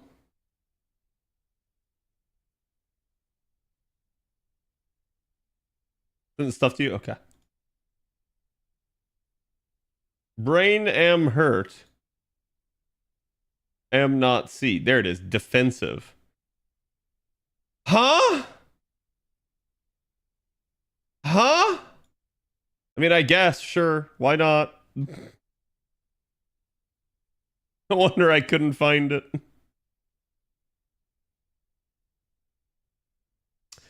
I think this is next summer, and I think it's Gotcha. Yes.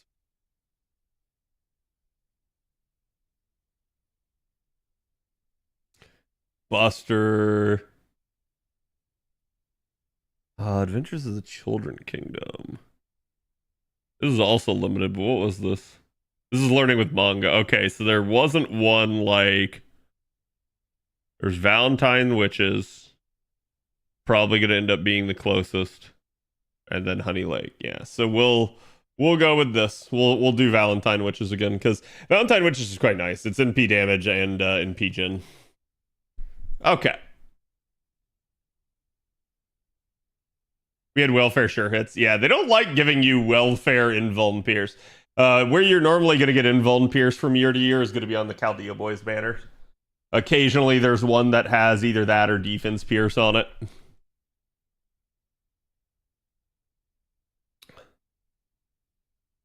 Yeah, I realized that after the fact, Despair, but it's fine. Shadow Dragon. Thank you for the follow. Children's Kingdom, right? Yeah. Okay. Let me make sure we are good to go here. There we go.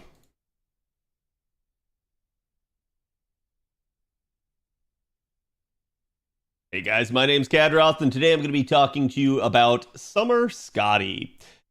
Again, Skadi is always going to be a interesting topic at this point in time, and the reason why is because the status of Quick. So we can't really talk about any iteration of her without kind of bringing up the whole macro environment for the Quick card as it stands. Now, NA did just recently get changes to the sort of triple Quick sort of allotment there when you use them as cards. Also the mighty chain effects that kind of have you using Quick a lot more. So Quick is in a better place carding wise just because of those two changes. But Quick as a system still struggles in many ways. It is certainly capable of handling very robust loopers that can do things like Black Grail Loop. The problem with it overall is that it has a tendency to not have as many options as the other card types, and maybe be a little bit more rigid with what it can handle without having to resort to something like RNG with critting and cards. So this is always kind of the concern until we start to get a couple more pieces to the puzzle added. This is why a lot of people had, at the time, been looking for a new Quick support, and along came Summer Skadi. Now, Summer Skadi comes out, and a lot of people are thinking, hurrah, she's going to fix Quick. But the reality is, and we kind of knew this on a very quick assessment early that day that she released on JP, that she was not going to fix all of Quick's problems. That while she was a new standard for Quick, she still left open some of the issues that the entire sort of card type had. And so, obviously, into the future, we're going to have to look for yet another support to be added, and probably even more than just one. Quick's got a lot of issues, and it's probably more than one single support can fix. Certainly, though, we can see that the devs can do interesting things with regards to this. What you might feel Quick's issues are might be different from another player's as well, so there's a lot of debate as to what people see and feel in terms of the Quick card type. Some people feel that it's not worth it at all. Some people feel that it is still very good, but otherwise gimped by the lack of options. Regardless of where you stand on the issue, Summer Skadi is going to be a controversial topic at that point. So, as we begin to look through her kit, we're going to compare her to her original form, and we're also going to kind of talk about why she is still a good asset for your account, regardless of what you're trying to do. Now, I'm going to have to make several points in this analysis about Skadi in general and the way that she functions and how she can both stand out from her other form as well as how she can be useful even maybe outside of a quick comp. We're going to talk about that as we go through, but I want you guys to understand that Summer Skadi is a very good unit and is someone that is good enough and meta enough that all of you should consider rolling. Whether or not you do roll is up to you. You can absolutely play the entirety of the game without quick comps, but I will say it is always better to have all of your card type systems up and online so that you can use all of the units in your roster effectively. Doing so will make you a better player because you will be more adaptable and more knowledgeable about how to conform to various situations. So again, Summer Skadi should be somebody that everyone should consider rolling. Whether or not you do is up to you. Now, let's go ahead and talk about Summer Skadi properly here. She is a summer limited unit. That's obviously going to cause some issues since you're not necessarily going to have many attempts to actually acquire her.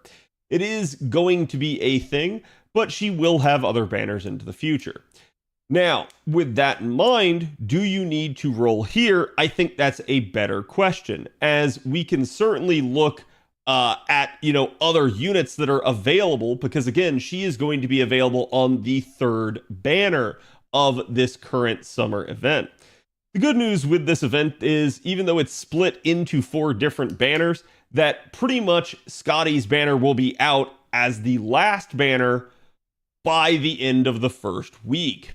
At that point, you will have the remaining 2 weeks of the event to roll for other units. So this does allow you to choose how you wish to roll and roll strategically depending. So you can maybe delay your rolls until Summer Skadi, roll her, and then if you have leftover courts, roll for somebody else. Or you could maybe go deeper into Summer Skadi. It's always an option. And we're going to talk about all of that here in a minute. Now, let's start to actually look at the numbers for her. She is a 5-star AoE quick ruler. She is a meta support, but unlike her other form, she has a damage dealing NP rather than an actual protective support NP. That is both a good and a bad thing depending on how you look at it. It means that Summer Skadi is decidedly more offensive, but absolutely isn't going to do much to protect the party. So keep that in mind should you be wanting to maybe look at doing challenge content with her. In that regard, pairing her alongside somebody that does have survivability and maybe also sustain can really go pretty far for a composition. Now, again, right off the bat here, you can see she only has about 10.8k attack. This is certainly a concerning number for a 5-star because this is down around the numbers that we would maybe see for some really high-end 4-stars. But she is a ruler, so she's going to get a little bit of a bump up in that regard. And again, she is a meta support, so we kind of just know that they maybe didn't want her to be too powerful in that regard. Looking at her HP values, though, she is certainly thick, the best kind of thick at that, because she has almost 15k HP here, and she is a ruler, so she's just naturally going to be mitigating a ton of the damage that comes her way. So even though she doesn't have much in the way of an actual hard survivability skill, she is going to be able to soak quite a bit of punishment naturally, unless you're facing a Berserker or an Avenger. On top of that, she is going to be Sky attributed. She is going to have 102 star absorption, a little bit higher than average for your rulers. A little bit of a nice star generation number there as well. And we're going to talk a little bit about how she can manage to perform these not only on her own with her own NP and cards, but also potentially helping your party out in terms of enhancing their star generation. You can see here she is going to have a 0.78 NP charge attack stat. This is actually very good. It is a relatively high number. Average for a lot of units tends to be around the like 0.5 to 0.6 mark. So Skadi here being almost at 0.8 is certainly a good thing to have. She has NP charge defense here of 3%. That's the amount that she's going to get per hit of each attack that hits her. And she has a 17.5% death rate here. This is, again, maybe a little bit around the average. In fact, probably a little bit under it in terms of where most units are. So it is a thing. Just, again, watch out if you are taking, if you are taking her into a node in which anything would have death rate. If you're using her alongside OG Skadi, though, you will at least have the death immunity from her NP potentially that could protect. Her alignment is Chaotic Summer, so again, we know that we are going to be dealing with yet another summer alignment that will be difficult for enemies to exploit against. She is female gendered. She is considered to be costume owning, a divine spirit, a divine unit just in general, and humanoid, as well as immune to pigify, a sovereign, aka the king trait, a non-hominid servant, a normal servant, a summer mode servant, and one that is weak to intimate Elish. So quite a bit there to be able to wrap your head around, but certainly some nice stuff. With regards to her deck, she actually has the standard deck that we would like to see paired with Summer Skadi. That sounds really weird, I know, because I just said Summer Skadi pairing, and this is Summer Skadi. But that's something to make note of. A double buster, double quick deck works really well with Skadi, because you'll see as we get into her kit that she is going to have the ability to kind of enhance both of these two types of cards quite a bit. So the fact that she has a deck that is perfect for her own kit is fantastic. She also has very good hit counts here, with both the quick and buster cards being above average in terms of their hit counts. The singular arts card, while it is singular, still has an average hit count of 3, which with the good NP charge rate up here is a very nice thing for her to have, so it's not a bad performing card overall. Again, here you can see as we move down to the skills that she has the ability to enhance one ally's quick performance for 3 turns in the same way that her original version does. This one is going to give a 50% buff for those 3 turns, and it is going to as well increase the critical damage of buster cards for 3 turns by 100%, just like her original... Wait a minute. Not like her original form. It is going to be the exact same as her original form, except that it is buster cards. This is a big reason why some people, if they look at Summer Skadi at just face value, they will think, oh, I only need Summer Skadi, I don't need original Skadi. But the reality here is this gives extra crit damage to buster cards. So if you pair her with the original Skadi, you now have 100% crit damage not only to buster, but also to quick cards. So it is different than original Skadi in that sense, and it means that more of the deck will actually be covered by the enhancements that you're giving them. This is going to allow you several options in terms of either, again, expanding damage with crits or potentially just critting down waves. I do believe that's the fundamental sort of thing that they were trying to do with Summer Skadi's design. They were trying to open up the possibility for quick to crit waves down. And certainly, she will help facilitate that. The biggest issue that you're going to have with regards to this sort of strategy is going to be card RNG. If you don't get the right cards with the unit that you're buffing with Summer Skadi, you're naturally going to have a little bit of an issue with trying to crit the wave down. But there are circumstances where you might be able to manipulate things in your favor. And again, maybe this is just going to happen on a final turn or something like that. So you're not too worried about you bricking the run or anything like that. So it is a legitimate strategy, and it is something to pay attention to. But yes, it is 100% Buster crit damage. So this definitely can allow your Buster cards to pop off, even though she will not be enhancing them with the just base card type up effect. All of this will be on a 6-turn cooldown. Her second skill here is going to enhance the party's attack for 3 turns, increase the party's quick and buster performance for 3 turns, and gain critical stars every turn for 3 turns. Now you might be thinking, wow, that's a nice skill. And it is, because she already gave 50% quick up, and again, 100% extra buster crit damage. So enhancing the party's attack for 3 turns by 20% is really solid.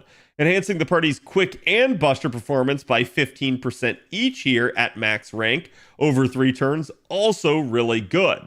So when we compare this to original Skadi, this is the exact same as sort of her defense down skill. Now, if you remember, Skadi's defense down skill is going to apply 3 turns of defense down, but it's not going to be carried with you to another wave.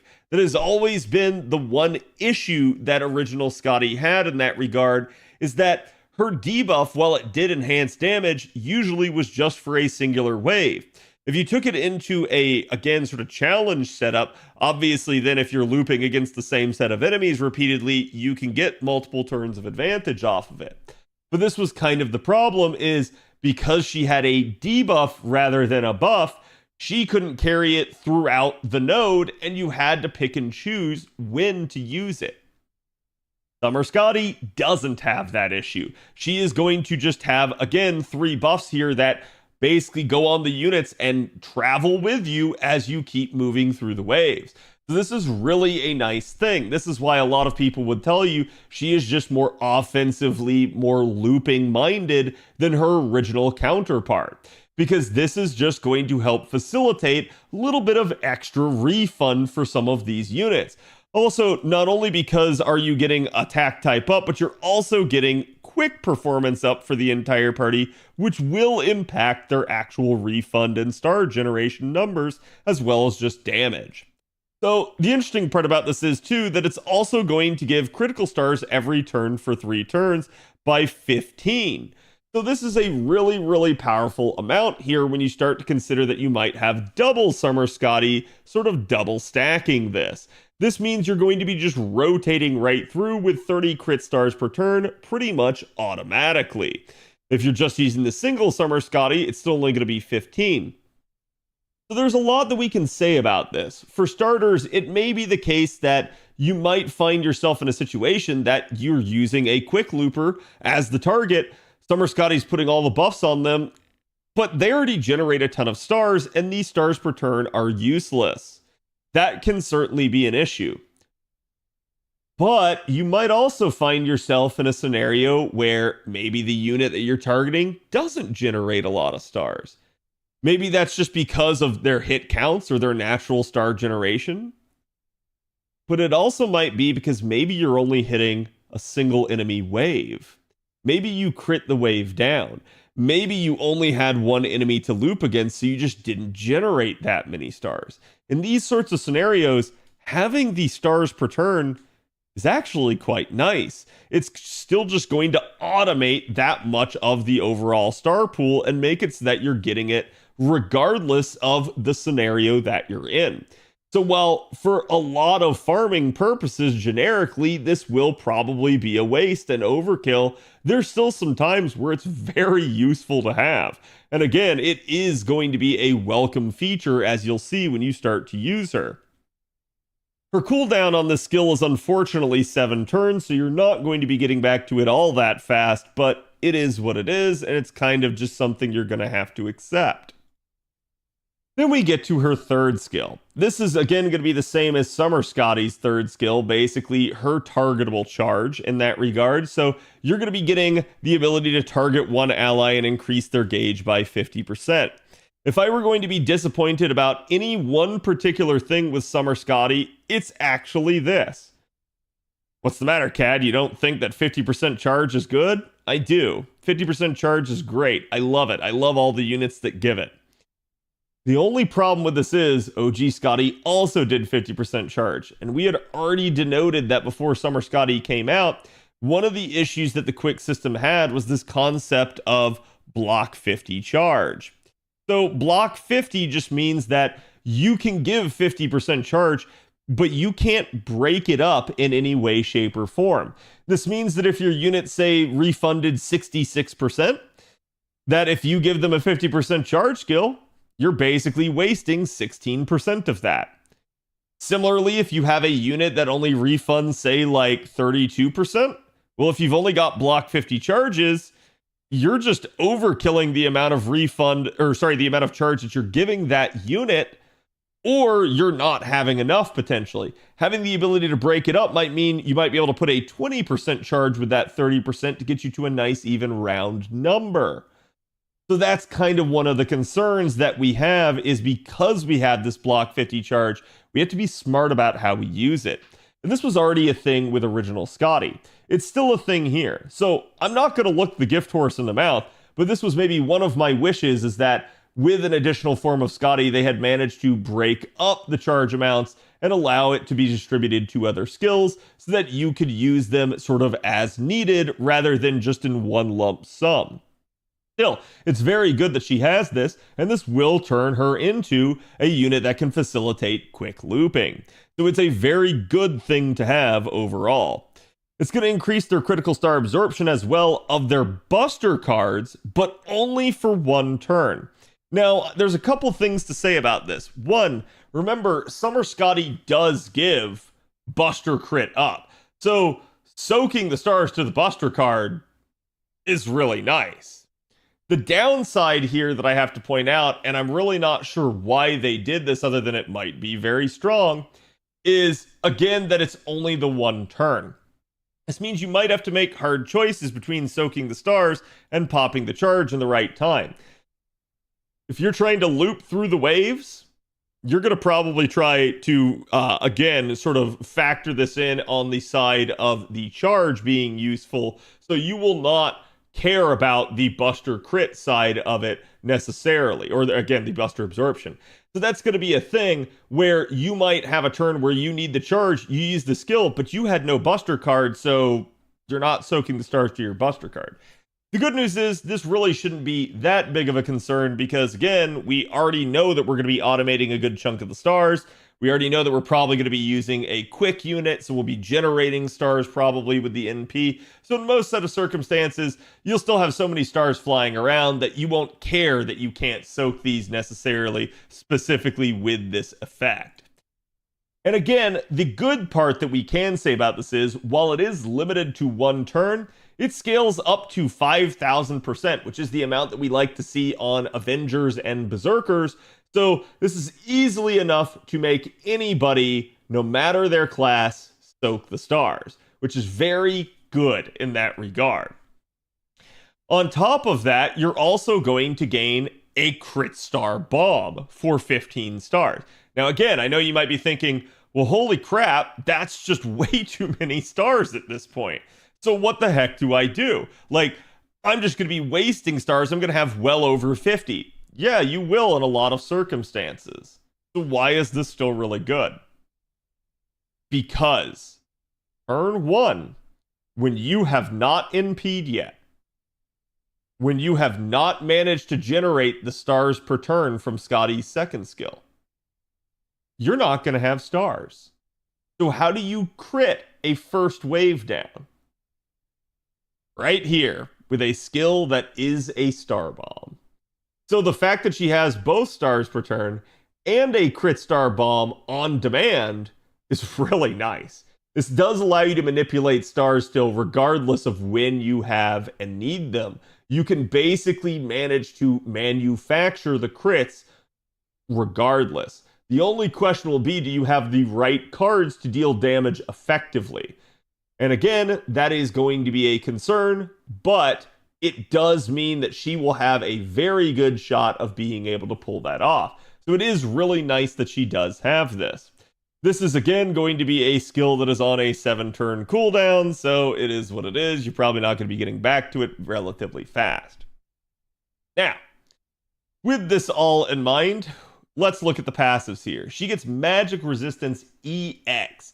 Hope you guys don't have to fight against her very often because, again, debuff resistance of 25% means 1 in every 4 buffs probably going to fail without some mitigating circumstances on the player's behalf. Territory Creation A here is going to be Arts Performance up by 10%. This is going to help out that singular Arts card that she has, and again, I think it's worth it at this point since we already know the Buster and the Quick cards will be well taken care of, so her having Territory Creation is definitely nice. She gets Goddess Essence A here for some additional flat damage added to all of her attacks, and increasing her debuff resistance by 25%. Yes, that's right. Summer Skadi has 50% debuff resistance. She is going to be a nightmare if you ever have to fight against her with a debuff-oriented unit. The good news is, you, the player, will not be getting debuffed very often. Summer Skadi will just have a crap ton of debuff resistance for you to just be able to sit there and shrug off annoying effects in a fight. For our pin skills here, mana loading is the easy recommendation. This just might facilitate, again, better starting charge standpoints, might facilitate her being able to be used as an effective damage dealer as part of a comp, maybe with her being a support, but also her someone that can be a wave clear. So I'm highly going to recommend the mana loading skill for you guys first and foremost. Her third append here is going to be anti-caster attack damage aptitude. This one is going to have some level of overlap, but keep in mind that she is going to be a ruler, so you're not going to be getting that much of a benefit from this. But it will be a thing if you want to go after it. The extra attack finesse improvement will certainly be nice should you manage to be able to pull off things like Mighty Chains or Brave Chains with Summer Skadi. Obviously, heck, even at the end of, like, say, a crit chain and stuff like that, getting your extra attack to not only deal more damage, but also potentially more star gen and more NP gen is going to be a nice thing.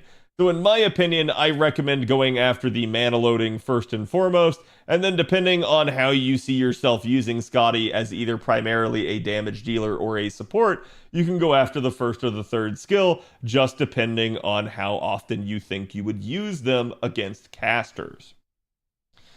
Now, we get to the actual NP, and if you remember, compared to original Skadi, who has Gate of Sky, she basically ends up having this sort of one-time dodge for the entire party that grants some other beneficial effects.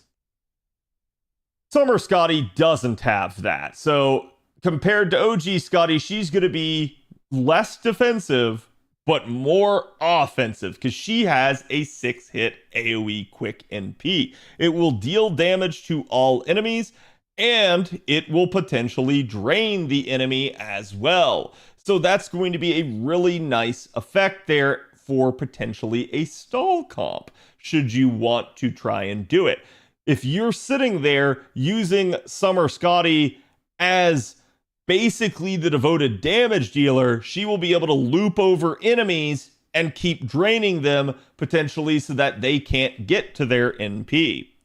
Her overcharge effect here is going to increase NP damage on the water side battlefield for 1 turn, activating first. This is certainly going to be nice, as it is just going to be, again, a little bit of extra NP damage. This can be obviously doubled up by someone like Oberon. The downside is it's only waterside battlefield. It's going to be great during summer, but outside of summer, no, she doesn't have the ability to provide waterside battlefield on her own, but there may be some other units that you can pair her with, including our new caster, Zhangju. I have no idea how to say his name, so I'm sorry if I butcher it.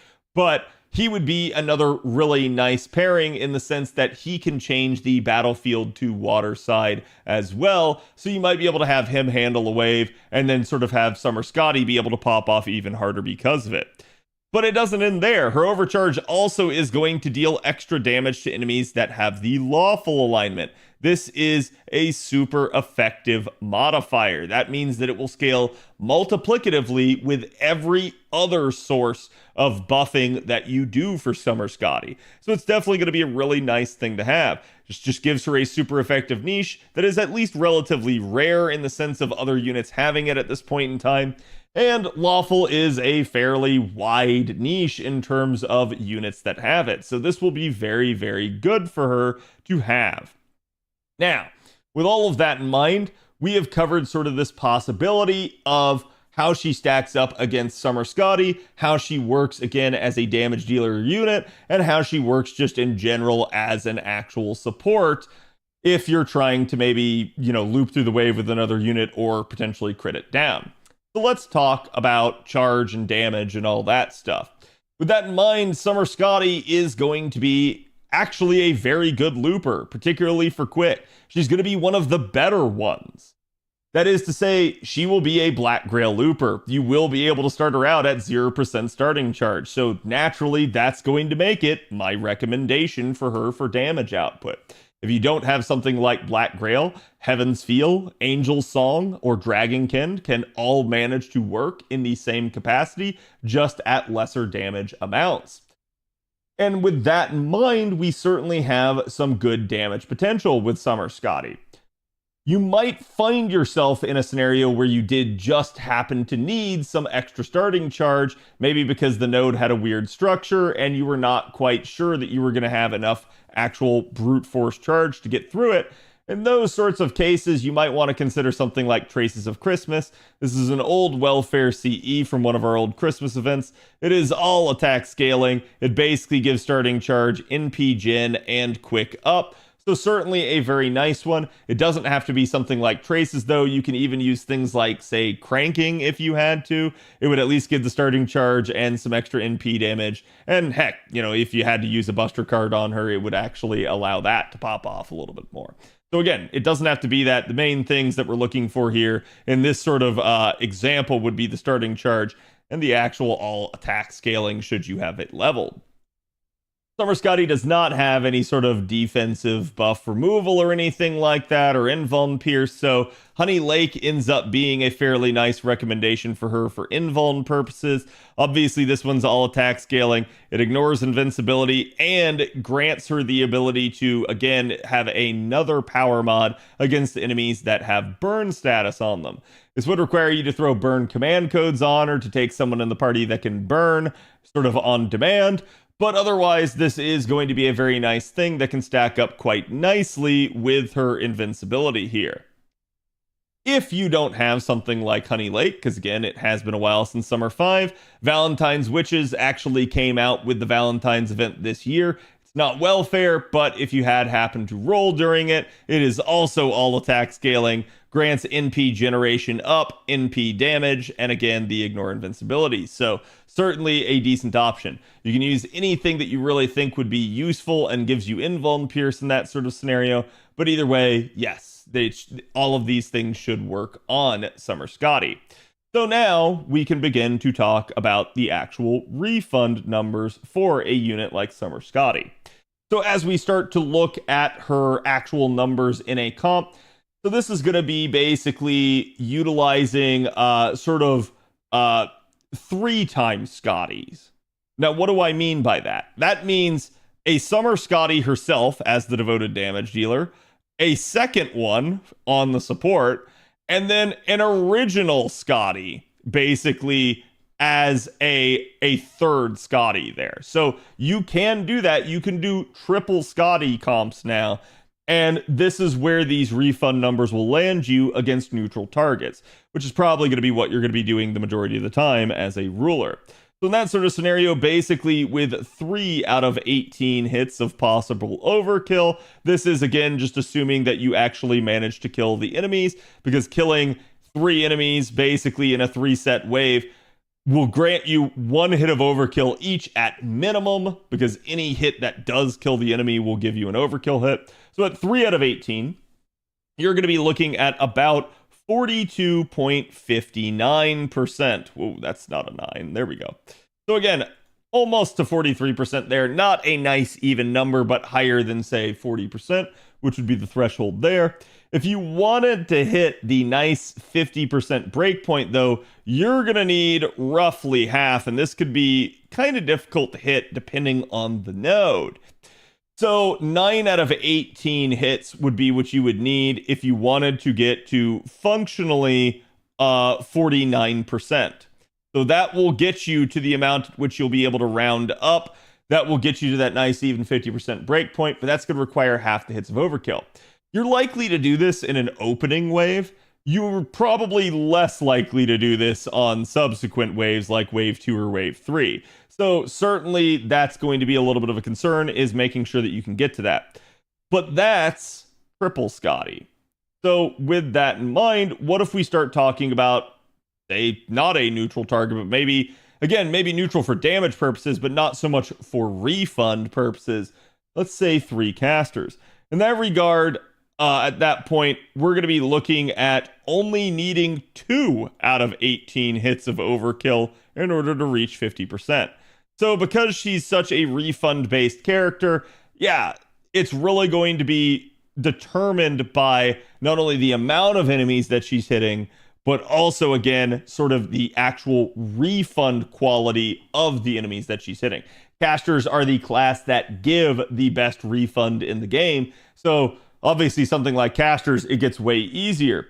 For something like, say, assassins, she basically would need 14 out of 18 hits to reach the break-even point. This is highly unlikely to be achieved. And for something like berserkers with triple Skadi, you cannot achieve the 50% breakpoint. Now, does that mean you can't loop with her? No, it doesn't. It just is sort of a ballpark estimate for the overall capability. Keep in mind that there are numerous supporting options that you can use to try to make something like this work. Now, there's also some other scenarios that might work to your benefit. For instance, let's go ahead and let's talk about basically just, again, sort of 2 bodies instead of 3. This is going to be keeping in mind that the third support might be someone like, say, Oberon, where Oberon is not going to contribute to NP gain. In these sorts of scenarios, you're going to be looking at 2 times Summer Skadi at 3 out of 18 hits of overkill against 3 neutral targets, being roughly about 35%. So not the best, but you're over that nice 30% breakpoint, basically. You should be able to do some nice stuff refund-wise with that. Looking at this with 2 OG Skadis against neutral, then you're going to end up needing 12 out of 18 hits. So what does that mean? So that basically means that, again, you're going to end up in a little bit more of a weird scenario where Summer Skadis are going to be a lot better for the refund numbers than an OG will. But you can see just how much the numbers are shifting around depending on the set of circumstances. So what can we do to help that out? Well, you might be able to take a different third support, someone that actually does contribute to refund. So in a scenario in which you're using Summer Skadi times 2 and Nero Bride and an OG Skadi, so this is going to be triple Skadi plus Nero Bride, that's going to end up allowing you to basically at 3 out of 18 hits of overkill break even and hit that 49%. So again, it's not that difficult. And you might be wondering, now how did you do that, Cad? You just used 4 supports. Yeah, because one of your damage dealers is a support. So you can use 4 supports in that scenario. Normally, you can't get away with that. Normally, your limitation is 3 supports. But yes, it is possible to be done. Now, again, like I said, that may not be the best sort of scenario, and it might just depend. But let's talk about these charge scenarios so that you guys get an idea. And we've got a ton of them here. So this is going to end up being 3 times Summer Skadi against 3x node of Berserkers. So refund's not going to be great here. So at this point, the refund scenario and the charge scenario are going to look like this. You'll start out with a maxed out append. You'll use 1 Summer Skadi and a Nero Bride, rotate the Nero Bride out, bring in the original Skadi right there, and then have her buff the quick as well. And so that'll bring you up to 100%. From there, you're going to fire off the NP. you will refund 49% against, yes, even Berserkers. From there, you're going to use the OG Skadi's 50% charge. That'll bring you up to 99%. That'll round up to 100. You'll fire off the NP again. You'll refund 49% again. And then from there, you're going to use one more Summer Skadi charge. That'll bring you up to full, and you'll fire off the MP a third time. Obviously, something like that's going to require plug suit, so it is what it is. From here, the next one that we have is Summer Skadi against neutral enemies. Again, this is going to end up being needs 9 out of 18 overkill hits in wave 1. It's possible, but it will be a little bit spicier. This is triple Skadi with an Oberon right here. And you can see that basically we're going to start out with just the 2 block 50% charges. We're not going to bother with the append this time. It's going to bring you up to full. You're going to fire off the NP the first time, and then you're going to end up refunding 49% with that 9 out of 18 overkill hits. You're going to end up utilizing the other 50% charge here. That's going to bring you up to full one more time. And then you're basically going to refund 42% because we're not going to be assuming the overkill hits. But the good news is we haven't used anything from Oberon yet, so he's just going to contribute his 70% charge. You'll easily have enough to fire off the NP a third time. Next up here is going to be Skadi against 3-3X Riders. This is only going to need 5 out of 18 overkill hits in wave 1. So realistically, this is the exact same deal. It's just your refund numbers are going to be slightly different, but the order of operations is still going to work the exact same. Summer Skadi against 3 casters is going to be more of the same, only now, because the refund numbers are so good, we just go ahead and pop Oberon's 20% charge skill turn 1 so that we have extra damage for all the waves, rather than waiting until turn 3. So again, you can make it work because your refund numbers will be over 50% in that set of circumstances. Now, against neutral enemies, again, with a different setup, we're going to be utilizing a Traces of Christmas CE. We're going to end up basically utilizing just double Skadis in addition to the original Skadi here. And at that point, we're going to have it pretty easy. We're going to pop one of the Skadis 50%. It's going to get you to full. You're going to fire off the NP. You're basically going to then refund about 49%, end up popping the other Skadi's 50%, refund 49%, end up popping your main Skadi's 50%, and boom, there you go. That is regardless of whatever Mystic Code you're using, so that is a setup that you can do, is again that triple Skadi setup against neutral enemies. You're only going to need the 4 out of 18 hits of overkill. Should be relatively achievable, because it would basically mean that you killed each enemy, and then only against even a single enemy you got one more hit of overkill. That's definitely possible on just about every single node that's a 3-3X node. From here, you've also got Summer Skadi 3 times against neutral. This is going to be utilizing sort of the plug and play. Again, you're going to be having a second Summer Skadi, a Nero Bride, and an Oberon. This is going to allow you to kind of sit here and get 50% refund. You guys can see that's going to mean that Oberon's 20% charge skill here is freed up. I'll zoom in a little bit closer here so you guys can see the numbers in the third wave. But yes, easily possible for you guys to 3 turn. So there are numerous charge scenarios that you can use Summer Skadi in. Should be very adaptable, very usable, very loopable. Just depends on how you want to support her. Now, with all of that in mind, let's talk damage. So, Summer Skadi's self-buff only damage. These are neutral numbers. These are not including things like other supports. These are not including things like Mystic Codes, Craft Essences, command codes, you name it. It's just Summer Skadi with her own buffs against a neutral damage target. So in that regard, Summer Skadi is only going to do about 28.7k here at NP1. She does have the waterside battlefield that if you happen to be fighting on, she can get a little bit more. And then the lawful super effectiveness here, ending up at about 43k. You can combine waterside and lawful for a little bit more damage, but I'm going to say something like waterside probably going to be a little bit less common. So it's totally up to you, but if you manage to find that scenario, go for it.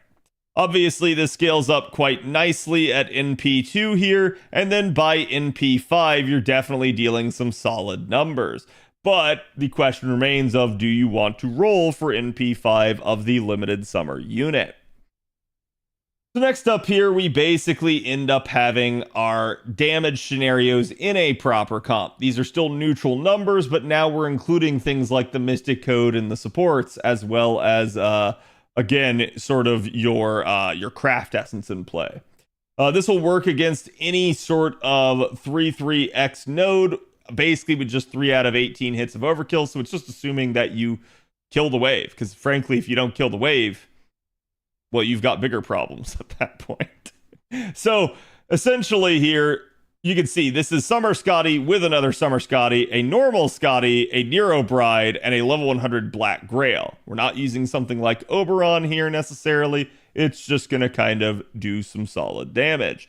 So you can see here, this is going to be about 222k here by wave 3, 157 there in the first 2 waves prior to that. And then the Lawful Niche will certainly help it quite a bit by wave 3, as you're almost going to get like about 100k more damage out of that.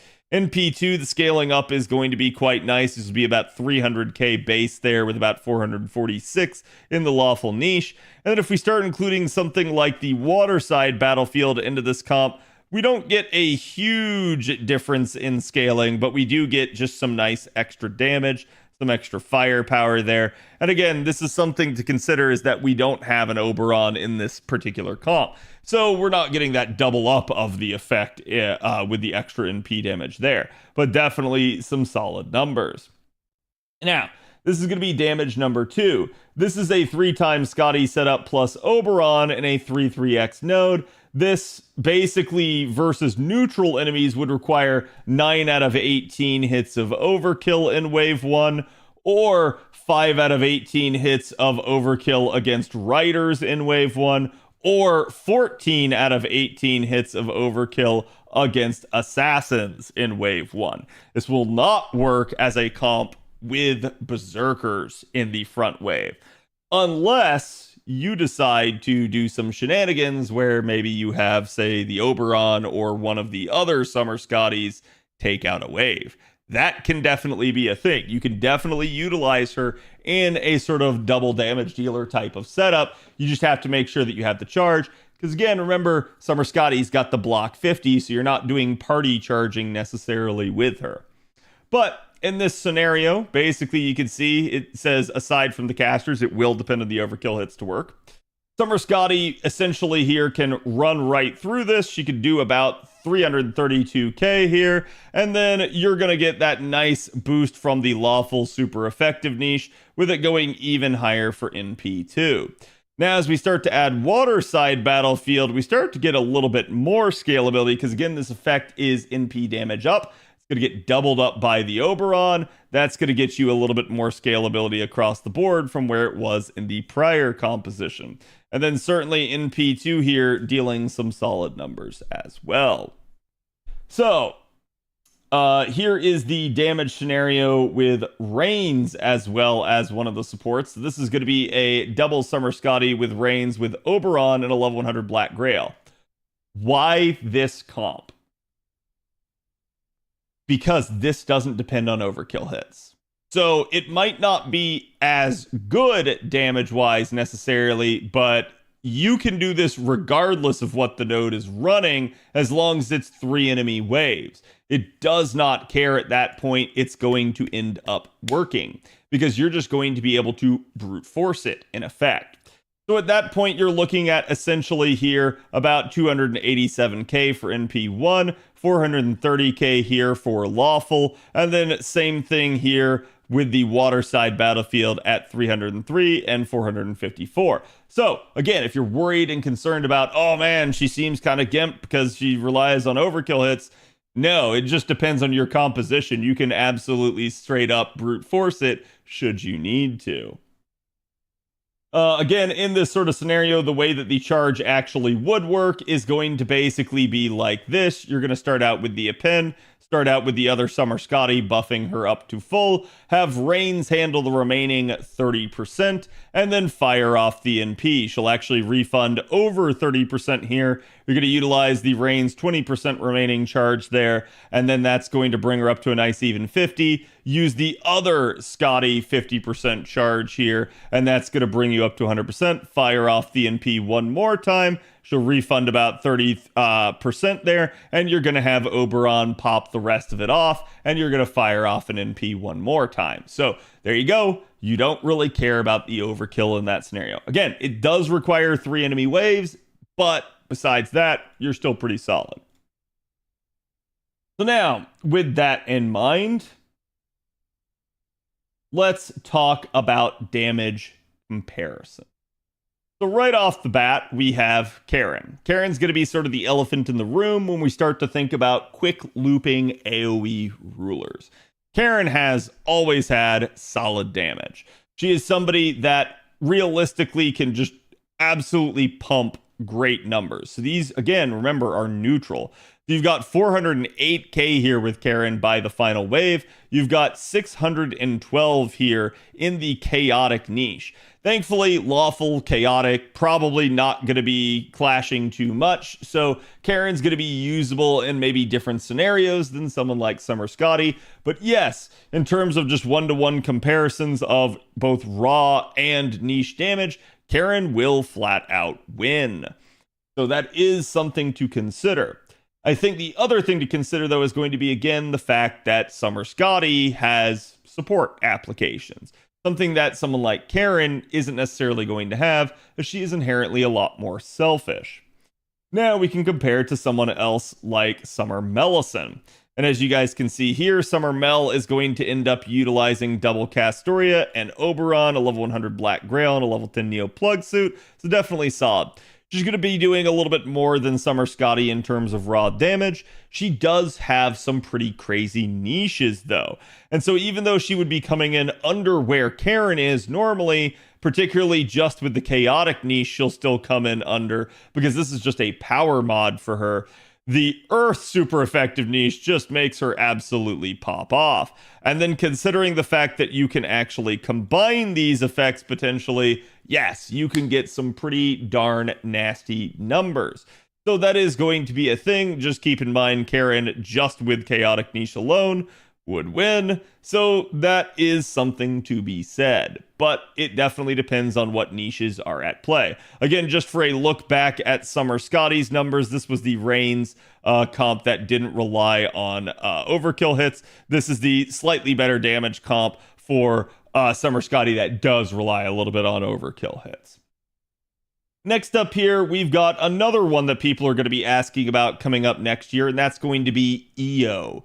So EO is essentially going to be a welfare that you guys are going to be getting with Gouda Gouda this year. It's actually going to be our second 90++ node event that we'll have. And so this one's going to end up being a really interesting one because EO is immediately going to pop off in that event, as she will be very useful to that 90++ node. So a lot of people are going to have a very high opinion of her. She is an AoE arts welfare. She is a ruler. She has, again, anti-divine damage and does have 100% crit damage in her kit as well. So quite a bit of potential here. Her baseline quite high. And again, her ability to deal divine damage going to help that even more, since there's a ton of divine enemies out there in the game. Next up, we've got Dantes here. He's going to get compared, even though he's an Avenger, just from the Omni looping, sort of neutral looping standpoint. He is another quick unit. You can obviously pair him with Summer Skadi, and then Oberon and Neo Plug Suit, and boom, there you go. His damage numbers end up getting disgusting pretty much, but he doesn't have those extra niches for that upward scalability. So again, it's something to be considered.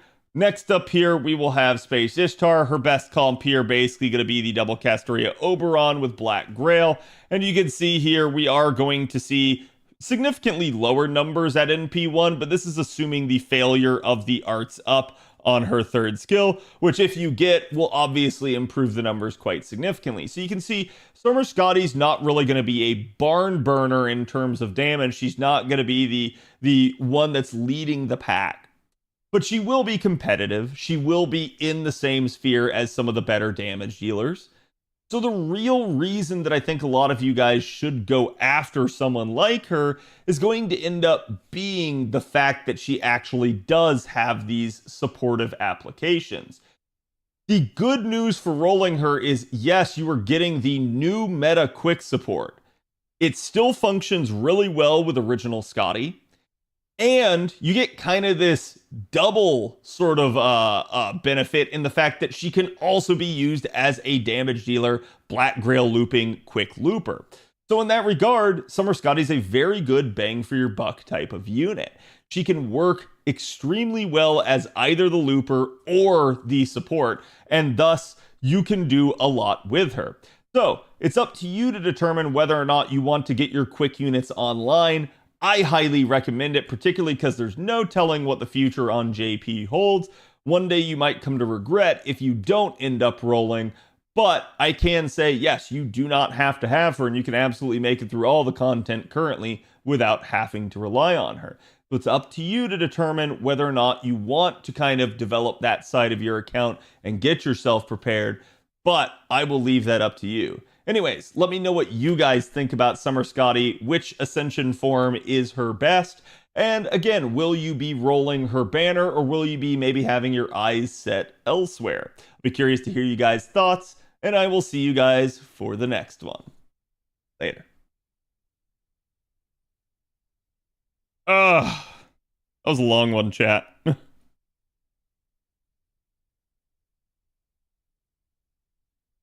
Did I mess up anywhere? I could have sworn there were times where I meant to be talking about OG Skadi, but I said Summer Skadi. Did that ever happen?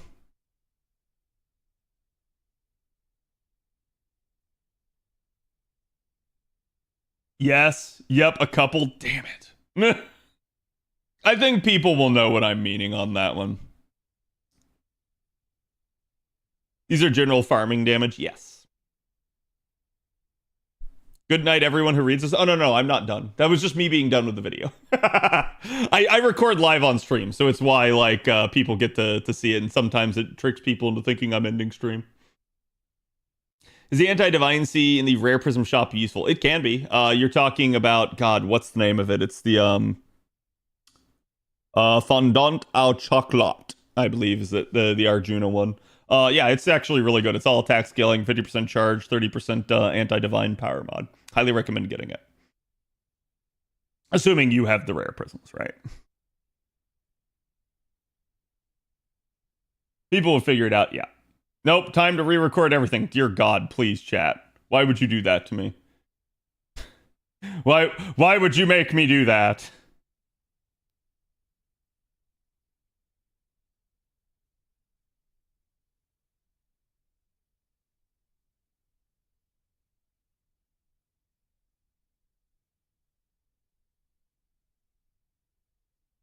Bravo, talk more Summer Skadi. Yeah, I mean, look, chat, I will say Summer Skadi has some damn fine ascensions. So, like, if I can't tempt you in the realm of gameplay, allow me to tempt you like this. Like, just be looking good.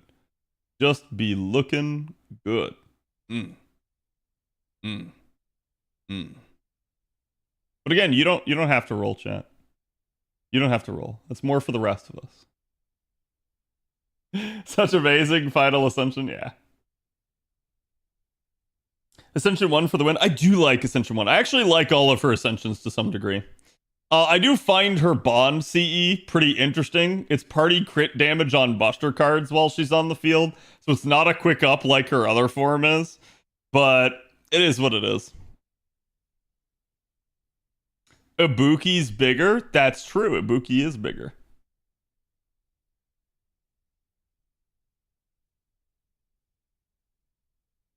Yes, you don't have to tell me twice to roll in her banner. Look, it's one of those deals where I feel really bad for Quick. I hope the devs do something about Quick soon.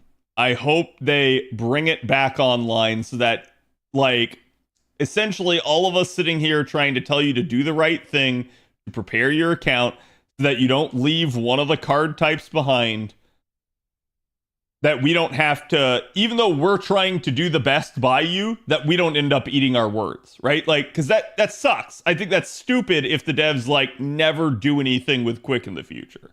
So they've got to keep doing something, but.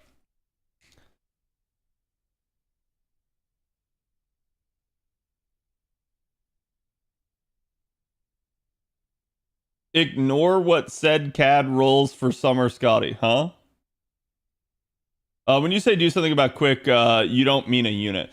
No, I mean, like, to a degree, I do mean units, right? Like, I think units at this point are going to be the only way they're going to fix it, because I don't think they're going to re-examine the card type now that they've made those two changes. I think, like, they're straight up going to say, hey, Quick as a card type is fine. We need to help the Quick system. And that's going to require giving the Quick system more options, and again, potentially having like more adaptability in terms of node efficiency. I think if they can handle these two things, then we're good. And chat, more options means low stars, high stars, sustain units, also known as sus units.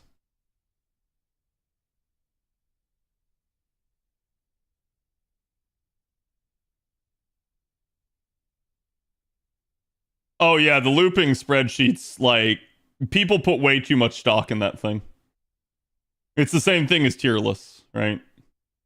So there's a reason, chat, that I give you guys like actual numbers at times, and then I give you like, here's the raw numbers. This is what you'll find on one spreadsheet. This is what you'll find on another spreadsheet. But what I do on the video, I give you context for all of this. I help you understand it. I help you understand the why, the how, and basically you become smarter and know how to use the unit effectively. Does that mean you can go look at a spreadsheet and get that? I mean, to a degree, yeah. But keep in mind, what do you get off a spreadsheet? Well, you get numbers. You don't get this. You don't get, like, the analysis of the kit and how to actually use the unit. So, at the end of the day, some units are really straightforward with their design. You can figure out how to use it. But other units, not so much. And sometimes people write units off because their kit doesn't look that good. And then they end up in a bad situation because they judged the book by its cover. And they don't realize that one of the units they actually have was a very easy solution to the thing that they struggled with.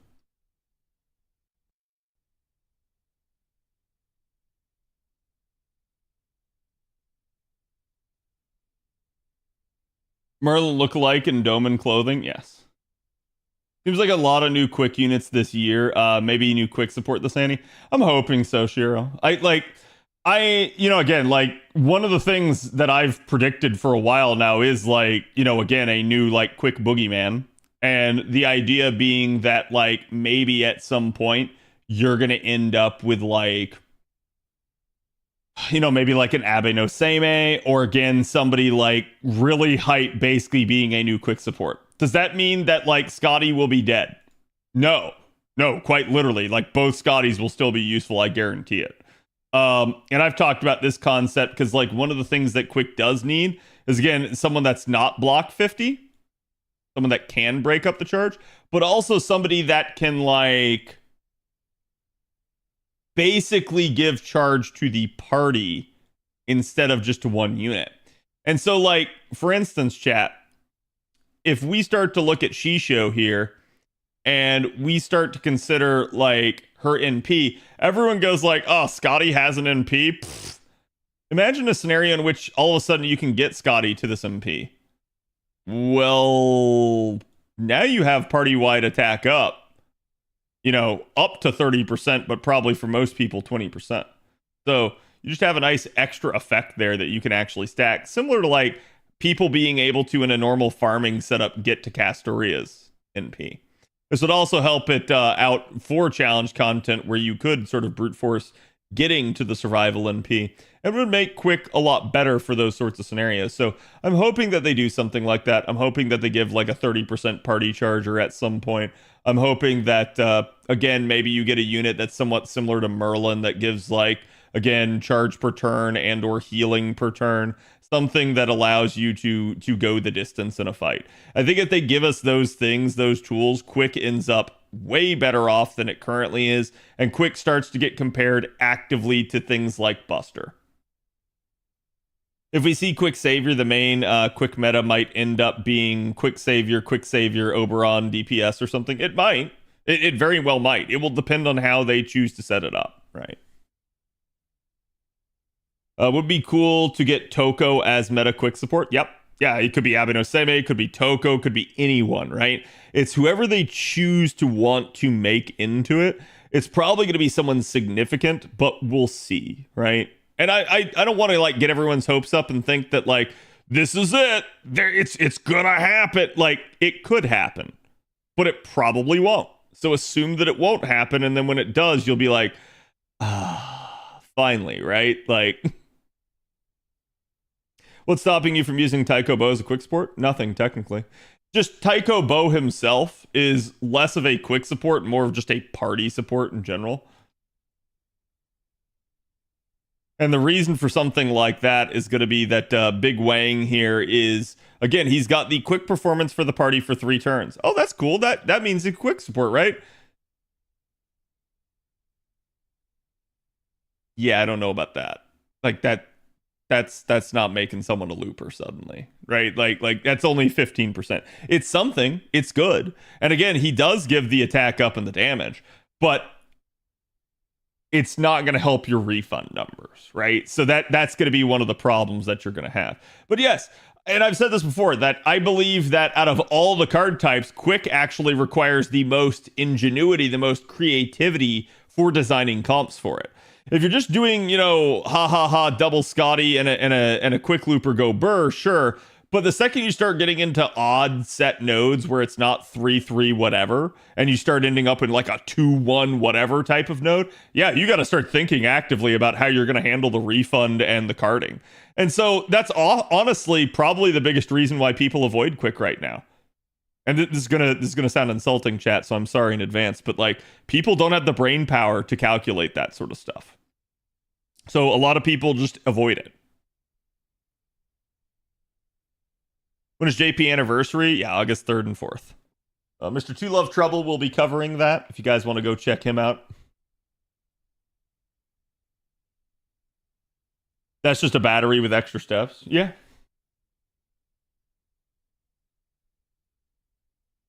I'm still wondering why there's no quick support that gives a battery for a certain amount of stars. Oh, you're talking about that. Yeah, I mean, it could certainly be a thing, right? The only thing that I've said is like whatever they want to do to fix Quick, it probably needs to be in some way, shape, or form unique to Quick. Because otherwise, whatever they do, like let's say it's like, oh man, it does that. It gives battery for a certain amount of stars. Well, guess what? Someone else gets to take advantage of that. Arts and Buster. In fact, Buster has so much stars on demand that unit, if it did anything else to help Buster, would just make Buster stronger. Like, it's kind of wild that they almost need the fix to Quick, to its system, to be specific and to not be able to help the other composition types, just purely because if all you do is help the other comp types in the process, then while yes, Quick moves forward, the other card types just keep moving further ahead. So like, it has to be something that levels the playing field, not just gives benefit to everybody. Also for Quick, why would I use it when I could use Buster or Arts and save more slots to bond who I want? Can you?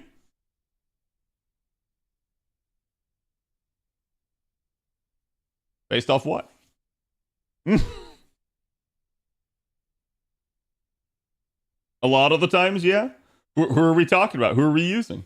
And the reason that I'm asking this is because, so for instance, Arts, yeah, you could probably do like a double Castoria comp with a damage dealer. And now you know where the CDC came from, chat.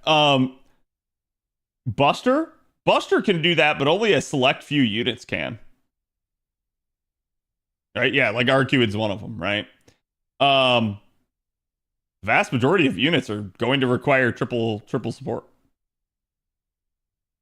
Straight up. And then, like, are we taking a damage C on the damage dealer? Or are we taking, like, you know, detective foams or something? Because, like, this is also something to consider. So, the interesting part is there are also quick units that can do that as well. So, like, I don't feel like that's necessarily a fair thing to judge it by. It's like, oh, well, you know, I'm more bond efficient on the other card types. Well, of course you are if you don't have the right units for quick. Because the same thing could be said. It's like, well, if you don't have the right units for Buster, you're also not going to be bond efficient there.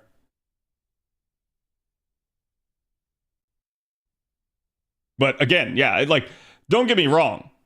I agree in the sense that, like, quick is at the current point in time not at the same efficiency levels as something like Buster or Arts. Quick has the least amount of options to benefit from stuff that the other two card types can.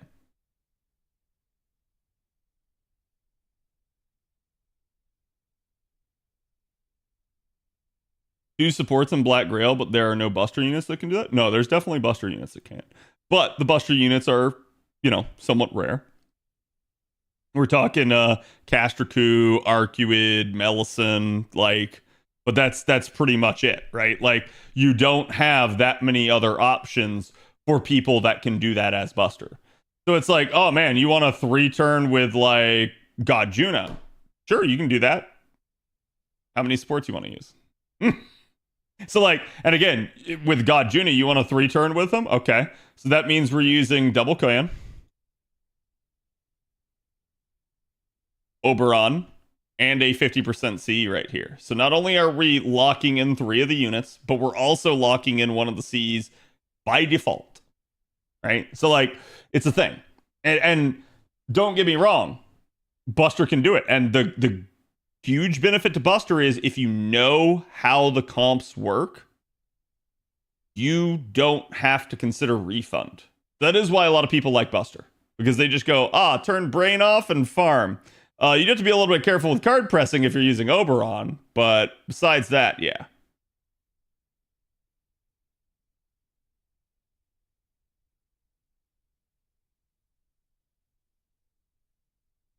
Listen, can't work without plug, right? It would depend on the node structure in her case, but in theory it can be. I remember when we had to run Alexander as a quick support sometimes. Yep. Well, so people say, like, Alexander's a quick support. I'm like, yeah, you can use him to that extent, but he's not giving a whole bunch to a quick unit, right? Like, he's giving you more damage, but, like, Alexander using him in the comp is not suddenly going to make someone a quick looper, right? Like, it's just going to be a little bit extra, but it's not going to, like, revolutionize something. And that's why, like, so for instance, you want an example of somebody that I feel like would be really good as a actual quick support for a low star. Shufu probably should have been one to a degree. Because, like, while Shufu's really nice as what she is, she doesn't help Consort you out at all. And it's one of those weird deals where, like, she's just yet another arts option. So had Shufu been somebody that would have instead been like, hey, I give the charge, I give the NP gain, and then I give quick up instead of arts up, yeah, that'd be really good. And to be fair, you could still use her to that degree. You're just not going to get the benefit of the arts up that much. But this is a good blueprint for what a, like, low star quick support would look like, right? Like, hey, now I've got a unit that works and they're budget friendly and they can provide some benefit. They might not be revolutionizing the system, but more options are always better than less, right?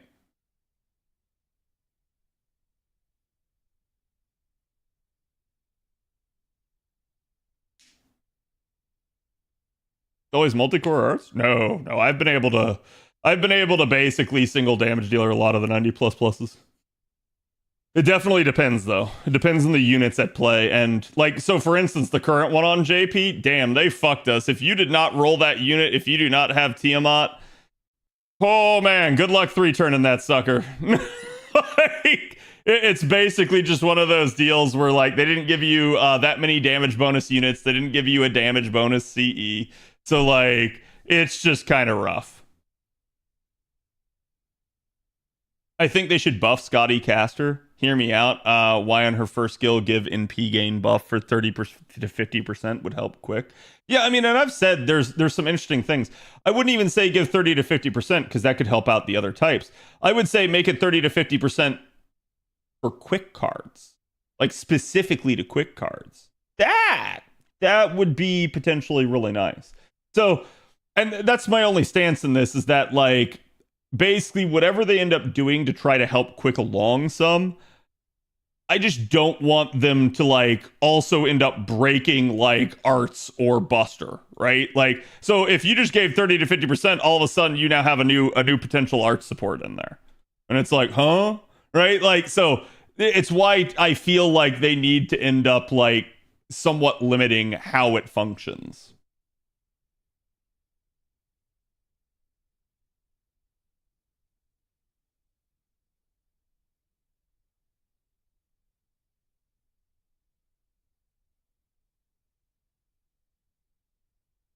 If you do a Koyan of Light on wave 1 or on wave 2, I'm using Koyan. My NP2 Koyan can't kill the first wave.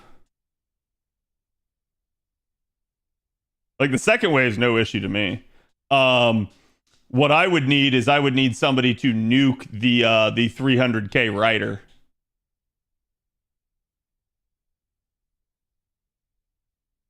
I mean, Cuckoo wave 1, wave 3. Yeah, I'm saying my Cuckoo does not kill at NP2. I've seen people use Sojiro a lot. I've been using Sojiro. To that degree, usually the combination of the two still low balls, and it becomes card dependent. So maybe if I had a higher NP level, it might be possible. But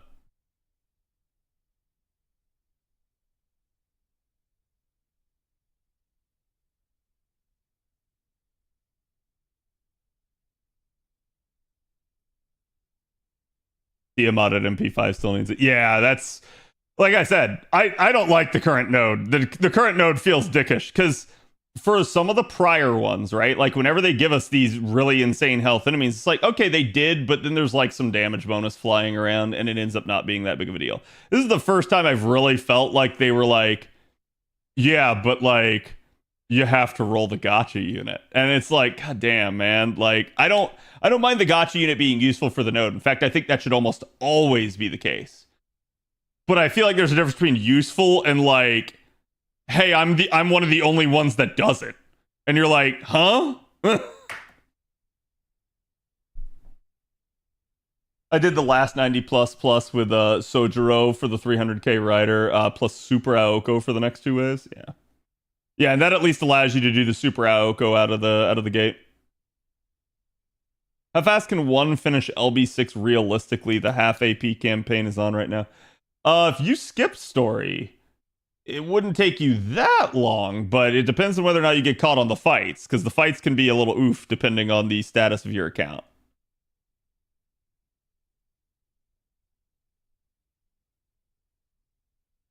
I usually do mine card RNG if it's turn 1 or turn 2. If it's turn 3 and I like, oh no, I missed killing and I go to 4 turns, that's no skin off my back. But I usually don't want to like brick the comp somehow.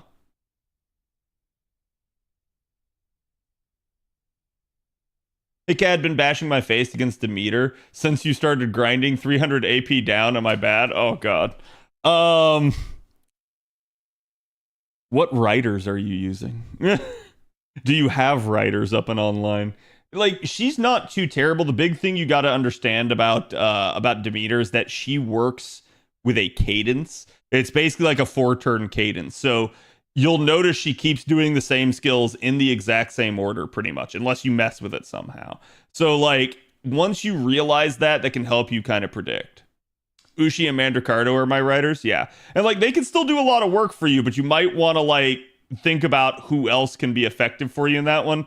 I think one of the biggest things that I always was annoyed by in that fight is that they kind of give you a god, what's her face, a Canis in that fight that doesn't really do much for you, but it is a thing.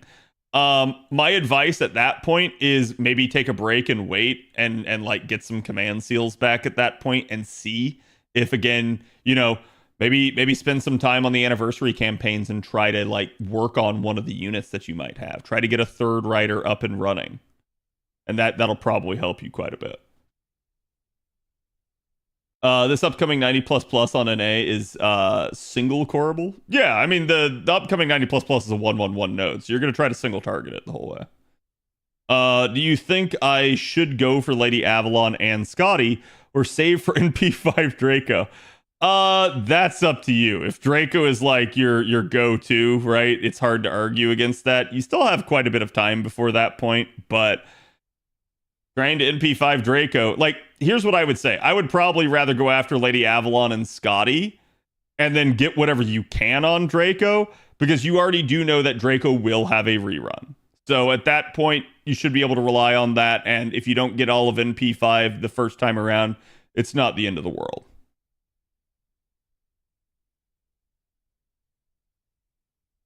I think he means NA. My friend got me into Fate recently, and I love Giga Chad Orion. I have him NP1 and 102. Is it better to give him more levels or to spend the coins on skills? Ooh, I think especially for Super Orion, the extra append is really nice. Obviously, the mana loading is going to get you to his NP faster, but I mean, he's a unit that scales off like his actual damage and crits, so the extra levels are going to be a thing. For me, I would probably go after the extra append, but it's difficult to argue, especially if it's someone that you really like and you want to take to 120. I think at that point, if he's someone that you really like, don't gimp yourself, get to 120 and you'll be doing good there.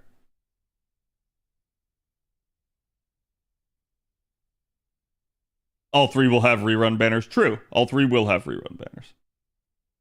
But usually I'll factor in trying to get the first copy of other units as a priority, right? Who to prioritize between Lady Avalon and Summer Skadi? That depends on your account and how you feel between like arts and quick. Like, I think I've seen a lot of people be like, hey, I don't have OG Skadi. Should I roll Summer? And my advice is probably still yeah, because like I'm somebody that believes in you guys getting like all three of the card types up and online so that you can handle whatever content the game throws at you. So that like, hey, maybe you're hard into arts and then the game just absolutely throws something that is anti-arts at you. What do?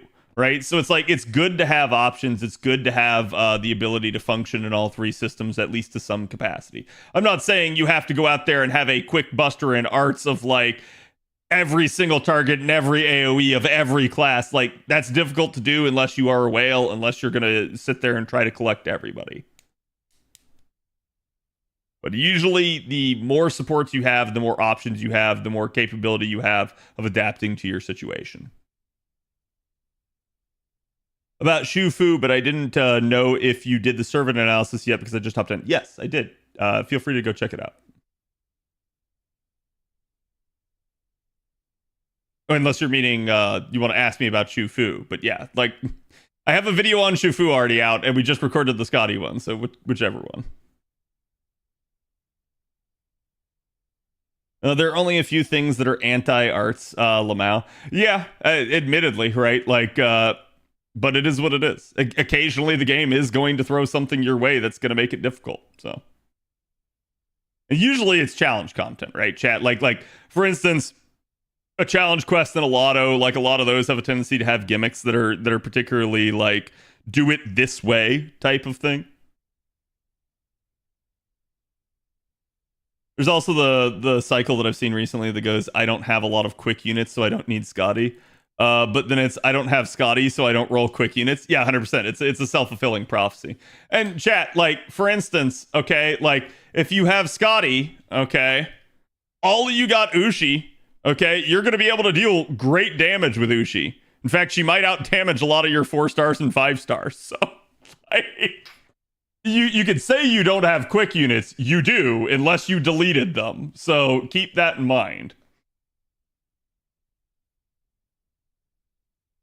Has there been any farming nodes with challenge modifiers on them? Not really, right? Like, there have been some gimmicky like free quests depending on what the gimmick of the like Lost Belt or Epic of Remnant was, but not to the extent that you really need to be worried about it. They might do something like that in the future, but I think the most gimmicky thing that's out there in terms of potential farming are your storm pod nodes. And those are less gimmick and more just, damn, they got health.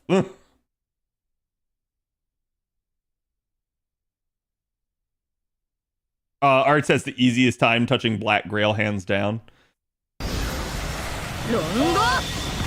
Like, I think, and I've talked about this before, that a big chunk of why stuff like that is just sort of the latent advantage that Arts has as a card type. Triple Arts chains allowing you to get more NP charge a thing. Arts having the best NP gain of all the card types is a thing. So, like, these are kind of why a lot of Arts units do have that capability. Also, 10 out of 10 name and Frappa's Life. Thank you guys for the follows. Kato Shiro as well. Hector, Justin Breedu, Shady Yuma, and I think I got you, Shadow Dragon, but everybody that followed while we were doing the recording. Which card type has the most Black Grail farmers? Probably Arts. Like, straight up. Like, I think it's difficult to argue against that. You do have a couple of Buster units that have come online now that can do that sort of stuff, but the majority of them are going to be Arts. We're starting to see a lot more quick units that can do it too now, which I think finally the devs have like realized, like, oh, Black Grail's the meta. Oh shit. Like, and I think they realized, like, oh wow, yeah, that card type has a really good chance of being able to do that. Oh wow, everyone really likes those Buster units because they can do that. Hey, maybe we should do that with some of the other units. Yeah, you know what? Maybe we should allow them to be able to the Black Grail loop. Like, and so you start to see a lot of the upgrades that they're handing out tend to facilitate that sort of stuff. Like, chat, we went from Summer Okita being a incredibly demerited unit to, with just one buff, I'm a Black Grail looper now. Like, so you can see, like, yeah, they're absolutely cognizant of that at this point, and they're trying to, like, change things.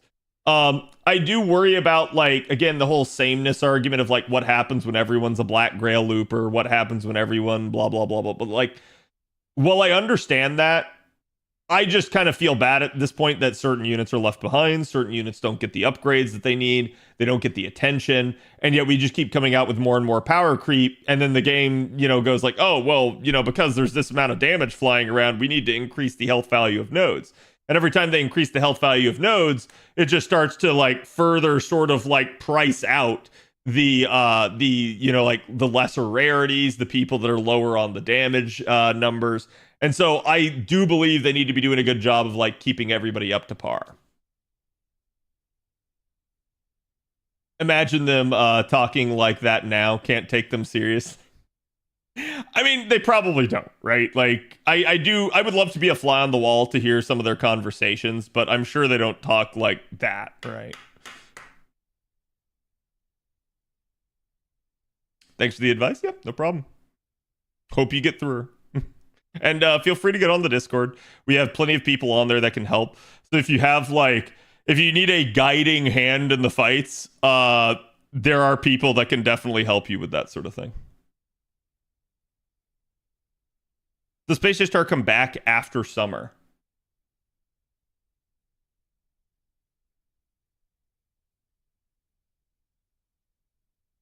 I want to say yes, but I'm, like, drawing an actual blank as to when. Oh, 26 million downloads. Yeah, okay, God. Like, my brain is on every other download campaign other than the next one on NA. It's on the one we just had on NA. On the one we're gonna have on JP. It's not on the next one that we're gonna have. So my brain wasn't even considering that.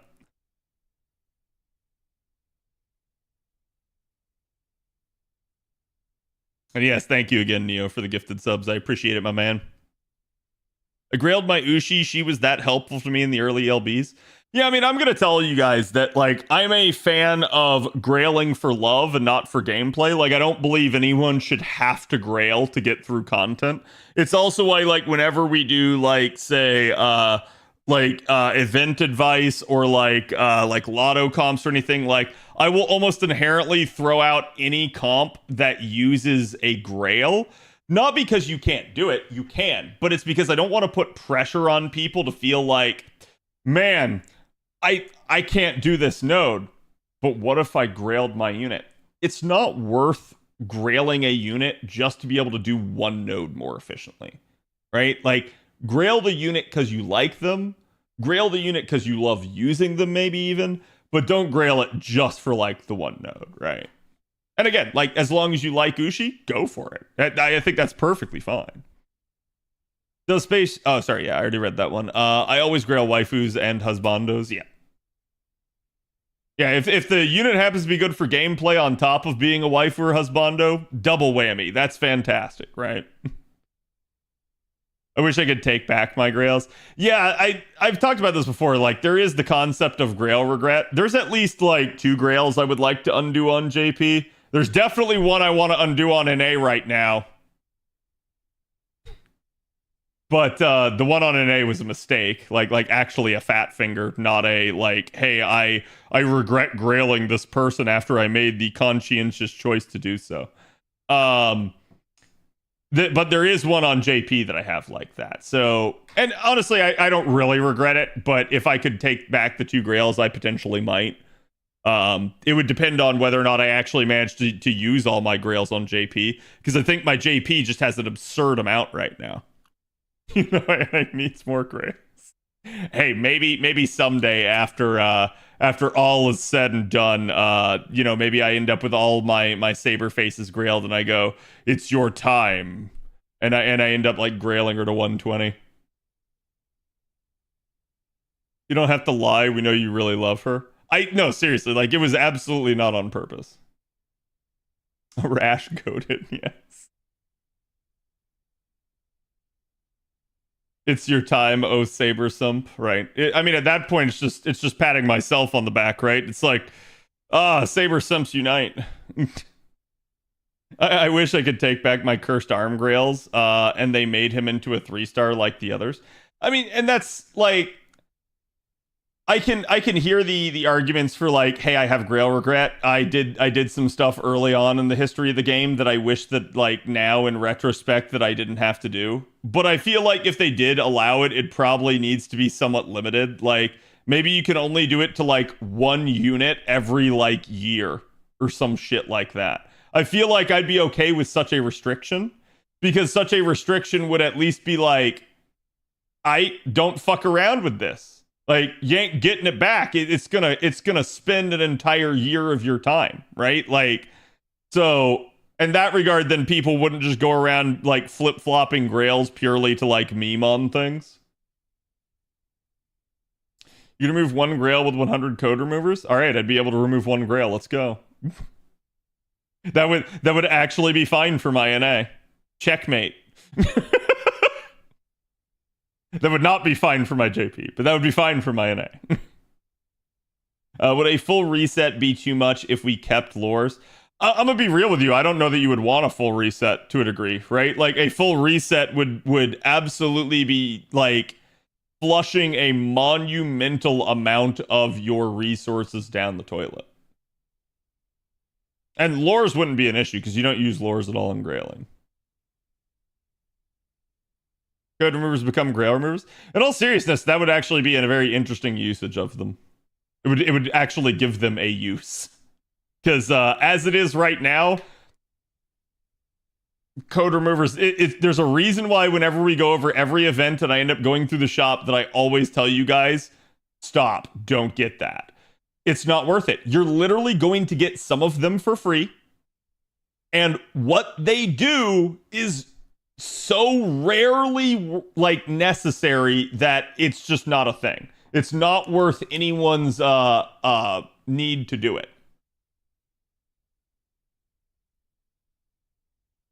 Remove grails with coins. Oh, calm down, Satan.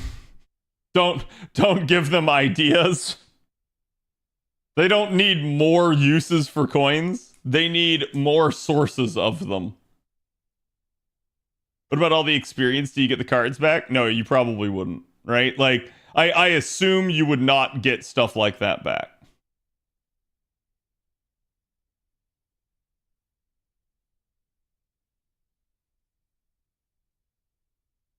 Code removers would have a use? Exactly. Like, I'm okay with them giving code removers a use, because right now they have no real use. Like, chat, code removers are basically only useful in the odd chance that you require a command code key to be returned to you. Which odds are if you unlocked the slot on a unit that was a fine use for the key, you'll just get more keys and you're not all about trying to get the key back. So like there's no point. And I don't know why anyone would bother at that point. Because like you can straight up just remove a command code on your own anyways. So why relock the slot? If you go read, I think it's fandom still like perpetuates the myth that like command code removers give you your QP back. They do not. That's a total and utter lie. I don't know why fandom thinks that. It was never said during a live stream. It was never the case. So it is what it is. I assume somebody just thought that was the case and put it in there. But yeah, like there is no benefit to using a command code remover other than you will relock the slot and you will get your command code key back. So to me, it's like just get more keys. You get them pretty regularly anyways. Would have made keys more limited? Would remover stocks be up? Maybe to a degree, but like, don't know. I don't even buy keys. I recommend it, but yeah, if you're strapped for mana prisms, I don't blame you.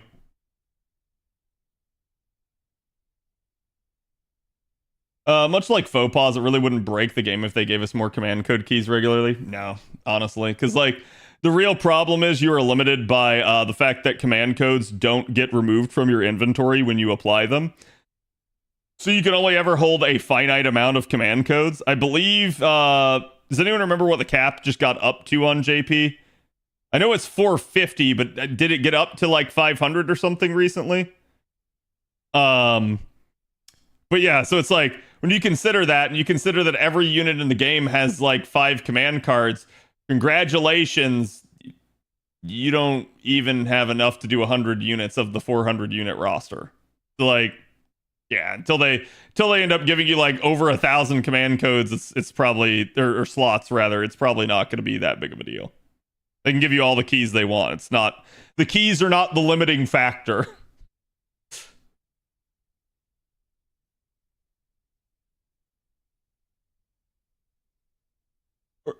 Or just detach the command code for free. Yeah. I have like 20 plus keys for each type and I used them thrice in last year. Yeah, I mean, I can tell you what happens. Like what I do is I usually stockpile them for a bit because I'm relatively like good. I don't usually end up needing them. Only if I suddenly went like, ooh, okay, I'm going into a challenge fight with this newer unit. I need to unlock this command code or sorry, this command slot so that I can put a command code on for the purposes of this fight.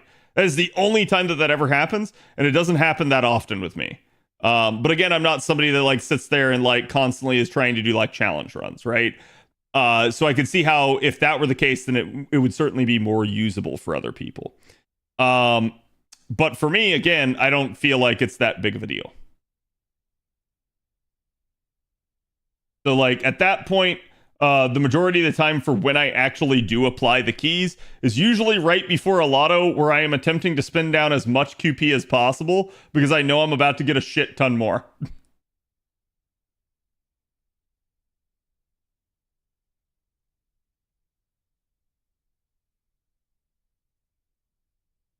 But again, I'm also somebody that does a crap ton of boxes in a lotto, so.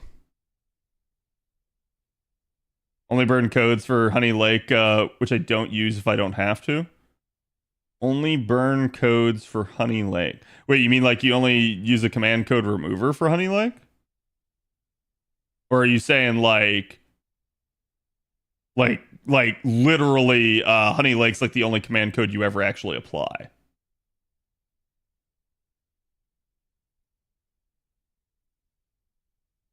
Or sorry, burn command codes for that. My bad. My brain just went for a loop because of what it read.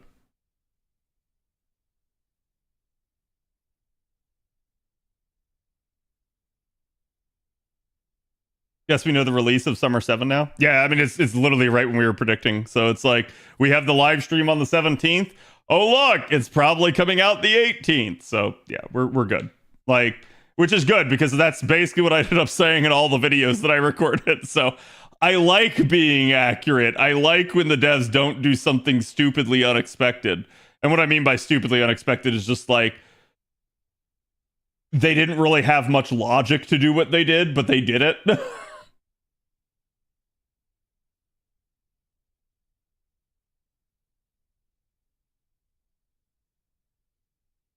I use burn command codes when I need to ignore invincibility, and then I use Honey Lake. So I put burn command codes on for extra damage. Yeah, so you're just saying, Watermelon, that like the burn command codes are the only ones that you ever actually move around, right?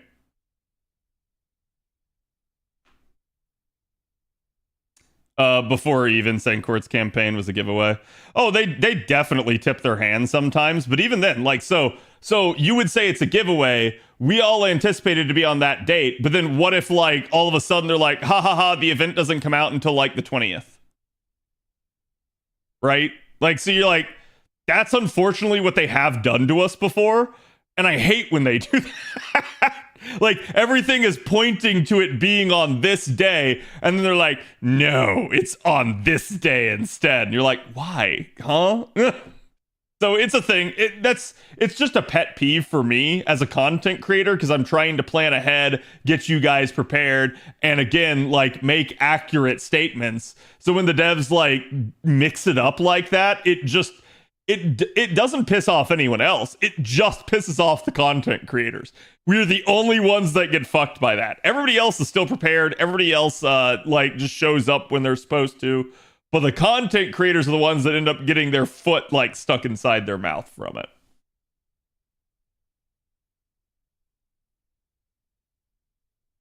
Stream is the 17th. The event is the 18th. Which is exactly when we were saying.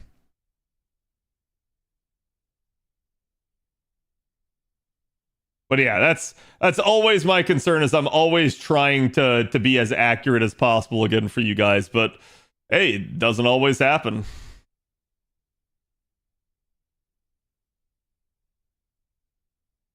Being a content creator, you're already at a disadvantage as is. Yeah, I mean, like I said, I would love to have a more like mutually beneficial relationship with like Aniplex. I would love it if like, and hear me out on this, chat, like, do I need free rolls or something like that? No, I'm talking like, I wish they would work with us and be like, hey, so we're gonna be having this summer event coming out next month. Like, what content do you want to make for that? Like actually giving us a heads up, tipping us off as to what their plans are, letting us prepare the community. But instead, they don't do anything like that. There's no relationship with content creators, so we are pretty much stranded on our own. I suppose it's better than the alternative, which the alternative would be them just cracking down on all of us and being assholes all the time. So I'm definitely glad they don't do that. But yeah, at this point, it's like I just wish that they would actually throw us a bone every now and then. Do you think that has to do with it's the fact that it's a Japanese company and that's what they kind of do in Japan? No, because Japanese companies do frequently work with content creators, just depending. It's purely like an Aniplex thing. I do think there's certainly some degree of like, hey, in an official capacity, we only want to like work with pre-sanctioned screened people. But yeah, they probably can't trust a lot of content creators not to spoil shit. Fair.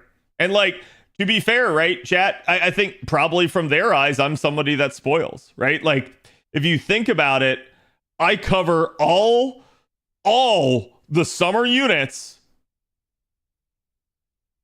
before you actually get the reveal for them. So like, am I spoiling? Technically, yes. Like, from their eyes, where they want to do the big reveal. Now, what I could do is I could pre-prep all the content, and the second they do the reveal, I could be like, there's a video, there's a video, there's a video, there's a video. And that'd be cool. But this is also why I've said, like, they should probably try to, like, lean into the schedule and the clairvoyance more, as opposed to trying to pretend like it doesn't exist. Because it feels like every time the developers get to a stream, they're, like, sitting there and they're like, yeah, here comes the reveal for the servant. It's like literally everybody in the stream already knows what they're going to reveal. We're just waiting for them to announce it. So in that regard, yeah, it's a thing, but like, I don't know. I feel like there would be definitely a way they could plan it and do it and work with people, get out ahead of things, try to do a bunch of the hype themselves, try to hand things off to the content creators to inform people. But yeah, I will agree that I do think that with certain content creators, you might have a problem. I think like there's always that incentive for a content creator to try and jump the gun. But and this I think happened with a bunch of the Genshin drama, if I remember correctly, that like they were saying that MiHoYo was playing favorites with people. And so like that ended up being a little bit of a problem for people because it's like some content creators knew what was going on and others didn't. So like, yeah, I think it can be a bit of an issue there if you're somebody on the outside looking in. But if you're someone on the inside, no, it's absolutely beneficial to you. So now you're reviewing JP content, not spoiling NA. Oh, I 100% tag the NA people. But yeah, I mean, to be fair, while I might reveal who the unit is, while I might go over their kit, one, I am preparing you. I am trying to you know, give you the best like impression that I can of each unit. And I'm trying to educate you as to how to use the unit. And two, I'm not talking story spoilers at all. Like, I don't talk usually like a hidden name. I don't talk about what happens with this character, where they're used in the story, why and how, right? Like, I just straight up go, this is who the unit is, this is what they do, this is why you want them. And that's good, right? That's how it should be. Instead of being like, haha, here's a thumbnail that totally spoils the next story chapter for you. I don't get why people do that. I hope they'll keep and enhance the roadmap idea they had there. Yeah, and I, like, for instance, chat, like, I gave them criticism for doing the roadmap. Why? Because it wasn't a roadmap. It was a PSA about 3 events that required a higher loss belt. And I'm okay with them doing that PSA, but they tried to, oh, it's a roadmap. I'm like, no, it's not, because it doesn't cover half the shit that happens in between those events. Like, there were literally events that were left off the roadmap on purpose. So, like, if they're going to do a roadmap, do a roadmap. I think that's the best case scenario, and I think that's good, right? But yeah, like, I do hope they continue to do it. I hope they continue to expand upon that if that's what it takes, right? Like, so I don't think it's a bad idea, just that, like, I can get a little bit upset at their stupid terminology.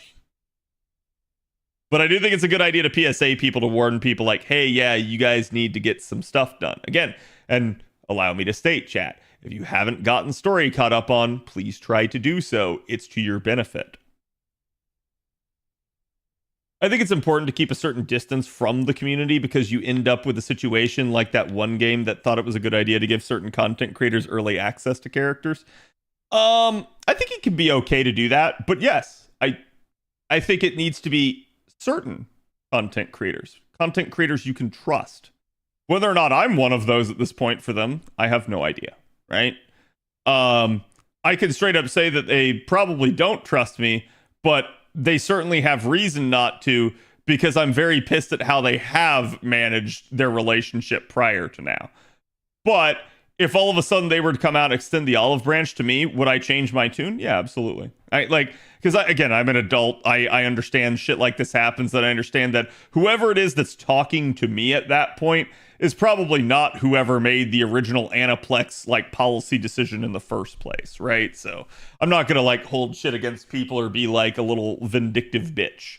But yeah, I do think it can cause some strife. It can cause some drama where people feel like you're getting favorites played. And then they go like, hold on, why didn't I get that early? And I could straight up say that as somebody that has been left out of things before. So, for instance, like, I did not get added basically in certain instances where, like, I really wanted to play a game. I contacted the devs well ahead of time. I tried to get on their list for a free copy. Did I get it? No. Like, okay, cool. Does that make me very pleased with you as a dev? Nope. Nope, you can go fuck yourself. So it's like, yeah, that definitely can cause some problems. Like, if FGO was like, hey, Cad, here, we're going to be coming out with Summer Skadi. Here's your, like, TLDR of what she does ahead of that point. Please make content for her. And then I go and make content for her. The guy right there to the left of me that wasn't given that heads up, that wasn't given that permission to make content ahead of the time, he just feels like he's being screwed. He feels like he can't do anything. He feels like he just naturally is left behind and hung out to dry because he doesn't get the same advantage that I get. And I agree with that.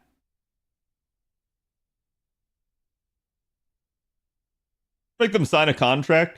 It doesn't necessarily have to be a contract. It just needs to be something like an NDA. And you break NDA, you get fucked. Content creators can be a big benefit to devs, but when you have such a time difference in JP to NA servers, I don't know how that would work. Yeah, it'd be very difficult for something like this game at this point. Like, it would have to be probably me working with the NA staff rather than the actual JP side of things. And similarly, like, again, we can be of big benefit. We can also be a big pain in their ass. I've definitely seen games that worked with content creators where it backfired on them. And not because, like, oh, there was drama amongst the content creators. No, like, the content creator got pissed at the company and started, like, going off, and they were an officially sanctioned content creator. And it's like, oh man, that's not a good look. That starts really making waves and gives the game a bad reputation at that point. So yeah, I can definitely understand that it is a double-edged sword. I can definitely understand that while it does work, again, it cuts both ways. So if something goes bad, you're also, as the company endorsing them, gonna be hung out to dry. For instance, again, you know, Dr. Disrespect came up the other day again, and it's like, look, while I'm somebody that believes in not necessarily judging someone until all the facts and evidence is actually out there, not just hearsay, right? Like, at the same time, yeah, I totally understand why the companies are cutting ties with him. They don't want to be associated with him if it's true. So it's because there's so much potential backlash that can happen against them. I do think that they should stick to their guns a little bit better and say, you know what, we're gonna wait, we're gonna see. Let's let something like let legal proceedings occur, yada yada yada, right? But yeah, I think the company's still well within their rights to make a decision on their own end. I think the thing that upsets me is watching, like, somebody's entire life get potentially ruined, right? Because of a accusation. I feel like accusations should be treated seriously. I feel like it should be a thing, but it should not just immediately be like, your life over because someone accused you. Because false accusations are a thing. You know, again, that's why I take that sort of thing seriously. Who is he and what did he do? I will tell you to go Google that, because that's a long story and I don't care to cover it again. But yeah, it's just, again, I can understand why a video game company maybe doesn't want to work with content creators. But I also feel like they should. It just needs to be that you probably need to go through a vetting process. And it needs to be a relationship over time. It needs to be something that you work together and you actually can learn to trust each other. But yeah, I think it's a huge issue. And I've said this before, chat. Unfortunately, I think this is one of the downsides of being a content creator in a game like FGO, where Aniplex doesn't talk with us. So, oh, I'm sorry, Wild Things of WoW. Thank you for the resub. Appreciate it. Nice to see someone else trying to get their Castoria to 120. Yep. Been MP5 for the last bit with my Castoria, and I'm trying to get the grind to 120 as well. Congratulations. I hope you get there. But yeah, I'm doing so as well. Again, I'm somebody that I'm a psychopath. I'm grailing all the saber faces, so it's a thing. But like, it is an undertaking that I knew was going to occur. But yeah, like, I can understand why these companies want to distance themselves, but part of the problem as a content creator for a company that doesn't want to work with their content creators or give us a heads up is, do you know who takes a good chunk of the flack when the company does something bad and they have no real social media interaction or presence? Y'all come to my stream and complain. And I'm not going to tell you that you can't, but I have to answer questions about, CAD, why are the devs doing this? CAD, why are the devs not doing that? Why did they do that this way? Why can't they do it that way? I don't know. I don't have the answer to every single one of those questions. That I think is just a problem, right? But like, so because Aniplex doesn't have any outlet for your grief, your rage, your frustration, it ends up going back to the places that it can be voiced in. It goes to Twitter, it goes to Reddit, it goes to the content creators, because we're the only ones that can act as somewhat of a face, but we are not a representation of the company in any capacity. And so it becomes a really weird sort of situation. Comes back to what feels like heavier topics. No, not really. Just like more like open topics of discussion with like interactions with content creators. Really important for them is to make sure that the relationship is strictly professional. Yes, I 100% agree with that. Like, I think that is a big problem is, well, you can probably get to know the person and get on like a first name basis with like your handler in effect. You still got to understand, it's like, hey, let's not cross certain lines. This is a professional relationship. Don't think that I'm going to protect you from flack from the company, from the higher ups. Like, and in the same way, you should not be trying to put like your handler's job at risk by being an asshole about things. Do you include Oki in the Saberface? Yes, everybody that has the Saberface trait. When's next lotto? Is a Fairy Cup? Yes, November. Early November.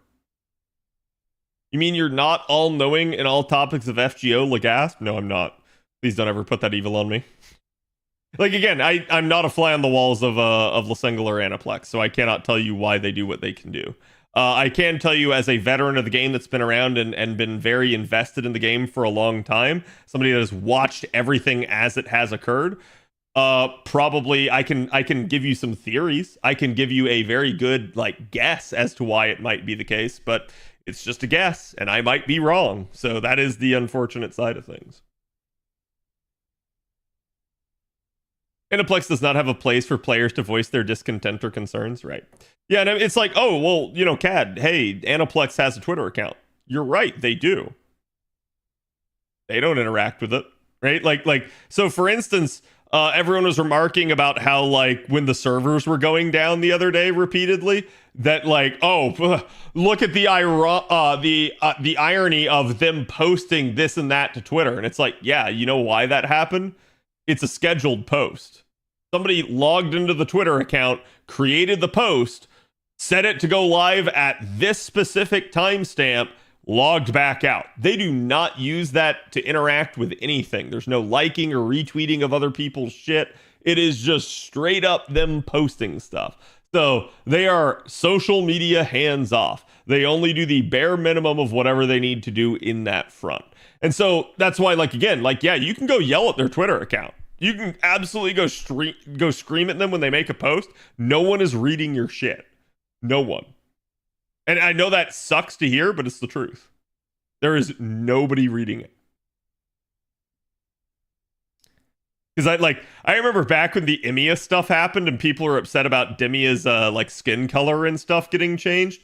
And I saw people like raging on Twitter. They were in every post. They were like, oh, we are going to like just harass you until you fix this. I'm like, good luck. You're screaming at a wall. You're literally in the corner going like, ah, like into the wall. And it's like, cool, congratulations. It's just echoing back to you. That's all it's doing. Aniplex Twitter account's actually dead. Like they tweet about the event that they're already live for days. Yep. They have TikTok too. I realized that recently. Yeah, they have TikTok. They have YouTube. I'm still going to tell you it's operated in the exact same way. They do not read your crap, chat. Not even a wall. It's a bloody empty void. Yeah. But that's why I'm trying to say it's like that is the futility of it, is that you are not going to be able to like get anywhere. Your concern will not be heard. Probably the best place that you actually do get your concern heard are the surveys. That is straight up one of the best things that you do. Also, I will say this. If you go to a live event that the devs are at and you talk with them,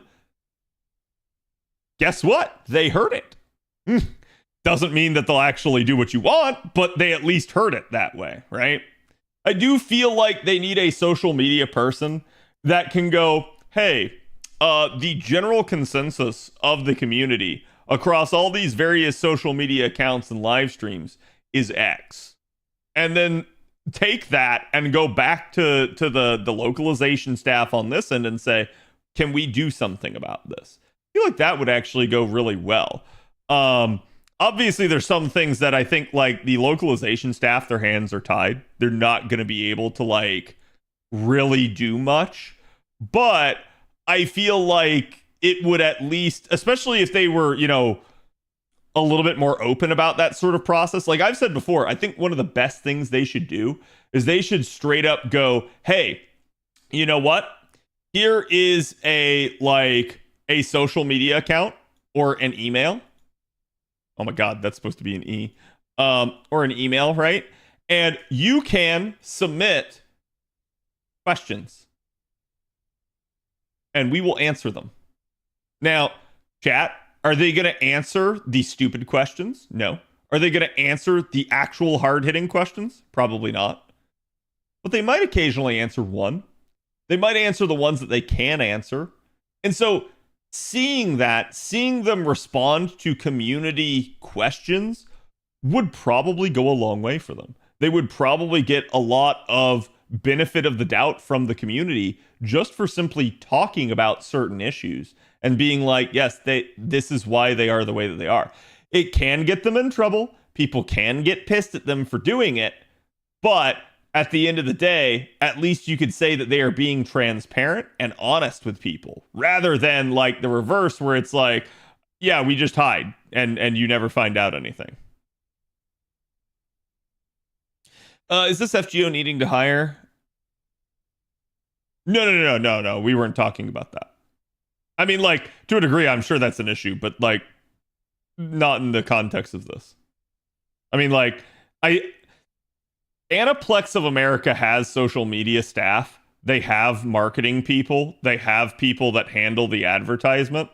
I think the weirdest part is that like they don't really seem to do much with them. We were talking about this the other day that like a couple months ago they did a live stream and it was like, hey, you know, like one of the girls on the marketing staff was saying like, yeah, you remember that one time that we were recording this one video and we like went to the beach and everything, and like we recorded the ad there, and it was like, oh yeah. She talked about it, and I was like, I've never seen that ad ever. Like what happened to that? It feels like if that was a thing that it was not actually ever used. So like it really does make me wonder like what the actual marketing staff does half the time. Do they just take vacations and like none of the actual marketing budget gets used on the game? Because I don't know, right? Like, yes, chat, I am nickel and diming this. Let's go. We got a proc off one ember. All right, there we go. On the way to 110 now. Tech support is actually pretty responsive. Tech support's okay. I think the only problem is tech support's obviously got their hands bound. Like, there's certain things that they can and can't do. Transfer code thing enslaves us to the game as if Gacha doesn't do it already. Yeah, I mean, I've said before, I would really like it if they had an actual account system, and like, for instance, like then I could have a PC client, I could have my various devices, like the multiple phones, and be able to like not have to transfer between them. I feel like that would be ideal, and like nobody would have to worry about losing their account due to a transfer code issue. Nobody would have to basically go like, oh, because I lost my account, I either have to restart or quit. And so I feel like it would actually cause a lot more player retention from incidental crap like that, rather than like you know, I mean, it's never going to prevent like, oh man, I'm just super pissed because I like got fucked in the gotcha. But it will prevent the like, I'm just super pissed because I lost my year's worth of work account. That should never happen, ever. Account system and PC client would be a dream, Jesus. Yep. You're halfway there? Yep. Well, like I said, unfortunately, I can only go to 116 right now, but that is the goal. And that means, chat, that I have done...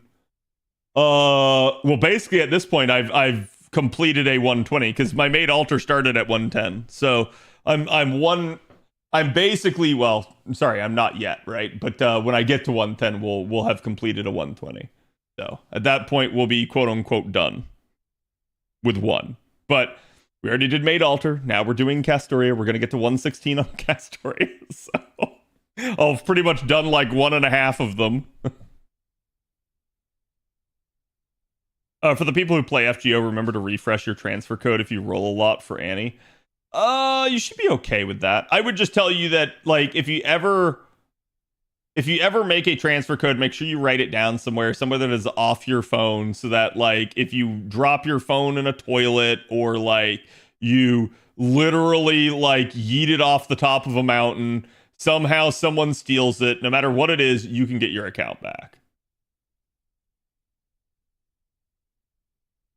Imagine if Nasu didn't have a Stram hate boner, but only sometimes. What do you mean? Like stream hate boner? Or like... I have no idea what you're trying to say. A PC client would definitely get a lot more people playing. Yeah, I do agree with that. You don't need to refresh a transfer code. I used a 2-year-old transfer code without issues. Yeah. My only advice to you is it might be a good idea to, like, if you're unsure, issue a new transfer code before you transfer. But beyond that, yeah, it is what it is. Just make sure you get it written down. Smoke Joker, thank you for the follow. Welcome. It is so nice getting to meet so many new people as well during the anniversary here. I hope you guys do enjoy your time in FGO. I hope you continue to stick around. It is a good game, has a negative reputation, but it is very forgiving in a lot of its aspects. It is a very well-written story. And again, people get upset about the gameplay, but I actually do enjoy the turn-based style of the game. The Steam BS sounds like a low-effort cop-out. Oh, that. Yeah, no, I mean, straight up, we're getting the Fate Stay Night remake on Steam, so, like, I don't know what the hell's going on with that. Like, it doesn't seem to make any sense that, like, on one end, we don't want something coming to Steam, and then on another end, we do. It may be the case of maybe somebody, like, maybe one of the platforms has, like, anti-PC exclusivity or something like that, but that's not a common thing either. So it may just be a case of, like, maybe the developers don't want to have to develop the PC client for it yet, especially since they know it's not, like, in Sugihime's case, they know it's not fully released yet. If you request a transfer code, can't someone just start guessing the codes and user codes and steal your account? No, not really. Yeah, you have to have the password. It's basically a two-factor system. I'm not going to say that, like, someone insane out there can't hack it. Like, I've seen people say, like, oh, two-factor authentication can't be hacked. And I'm like, well, that's not true. It actually can be. It just requires a little bit more sophistication and usually a little bit more work. So, like, it is a thing, but, like, yeah, usually two-factor is robust enough that it's going to, probably make most people shy away from it.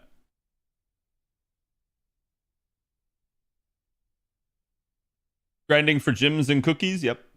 Thanks, Cad. Thanks, chat. No problem, Kuan. Have a good one.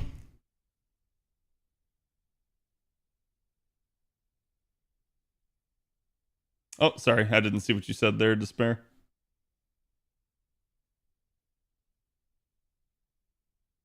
But yeah, no, like, you'll never get hacked that way. Interestingly enough, I gotta stop playing like woo-wah mihoyo type games, because like every freaking time I sign up for a new account on one of those, I shit you not, within the next month I get somebody in like China trying to hack my account. Like iTunes will notify you that somebody's trying to access your account from that location. And I'm like, the only reason I can think of that they're trying to get in is because it's like, oh yeah, you've got the hot new gacha game and they want your account. Like straight up.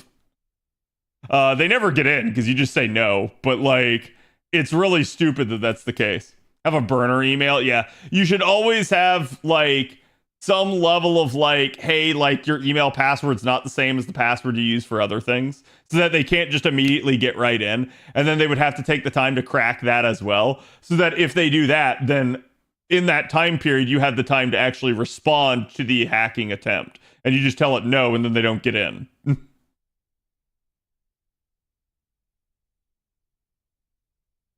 Oh, I think I just leveled up the Mystic Code again. But what if it's you in China? Damn, how did I do that?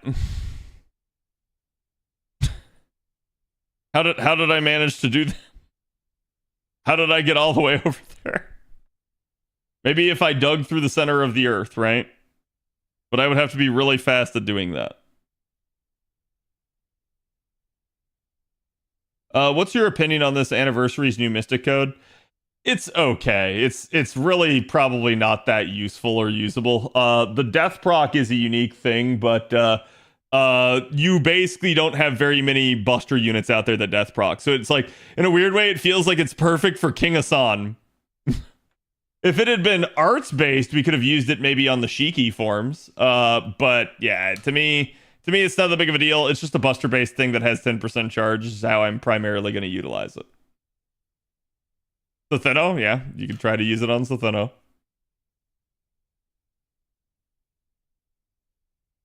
Just Nidochrist double Koyan? True. One way. It's also a collab MC. Yeah, like I'm not expecting it to be like the best thing ever, right? It's an MC that you people used for CBC with Doman. What do you mean, you people? What do you mean, you people? Yeah, like, yeah, you could increase the death proc on things if like, hey, oh man, he's just shy of being able to like 100% proc something. Like, that's a thing. But I feel like it's very niche still, right? Like, it's a thing, you can do it, but I forgot to remove the you I wrote in the sentence. No, I understand. You're being very hateful towards my people. I know what you really meant, Avalon. You meant whales.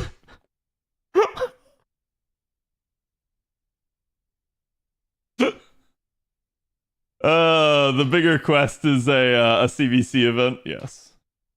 So you recommend that we request a transfer code even if we are not trying to transfer to a new device? You should always have a transfer code issued, just in case something happens to your phone, right? Like, you never know. You might drop your phone, and then all of a sudden you're like, ah, shit. Like, and I don't mean like drop it on the floor and crack it where it can be recovered. I mean like you yeet it into the ocean accidentally, and it falls straight to the bottom, never to be seen again, right? Damn Floridians always wrestling our gators. That's right.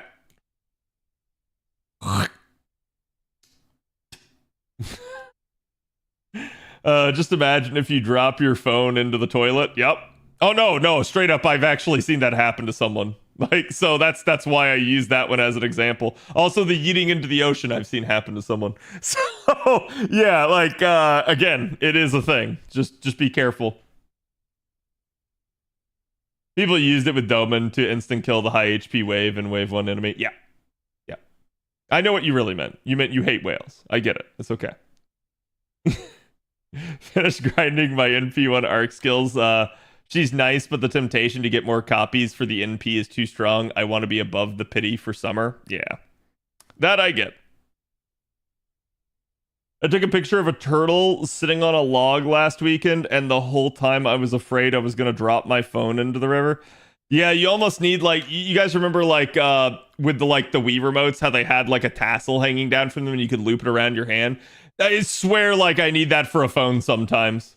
Cause it's the same deal where it's like I'm super afraid that I'm gonna like, oh hey, you're leaning over the edge of the ship. Oh hey, you're looking over the edge of this like cliff. Yeah, no, I'm not worried about myself falling over. I'm worried someone's gonna bump into me and my phone's gonna fucking go over. Just use the selfie stick. Oh, I feel like the selfie stick is like more likely for that to happen unless it has like a tassel like that. Doesn't that mean Avalon hates himself? I don't know. Avalon's not too whaley.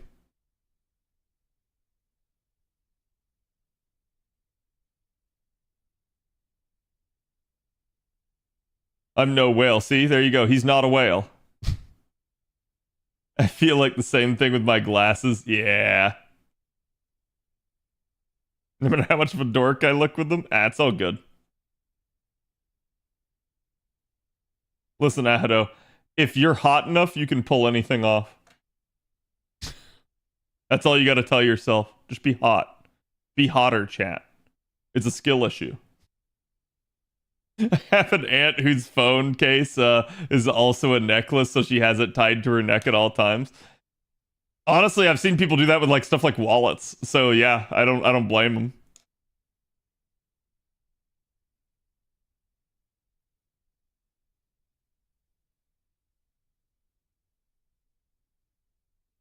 It's too hot already. Gonna be heading off to bed now, lads. Catch you later. Oh wow, it is over. It is past 11. I did not realize. Chat, I will probably also be ending here then because straight up, like, I got shit I gotta do this weekend. So, we will be having D&D on Sunday, but then I probably will not see you again until Monday. Rest assured, we will be doing some fun stuff Monday as well. So that'll be a thing. Let me see who I'll be on for this evening.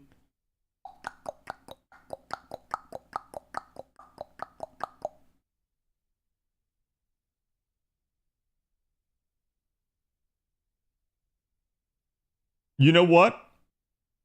You know what, chat? Screw it, I'm sending you guys to Zentrea. Why not? Go give Zen my love. I will be back Monday. Have a good one, and I will see you guys for the next one. Again, don't forget, check me out on YouTube, Twitch, Twitter, Discord, you name it. Thank you guys for all the support. Appreciate it. Again, thank you, Neo, for the gift subs, and I will see you guys later.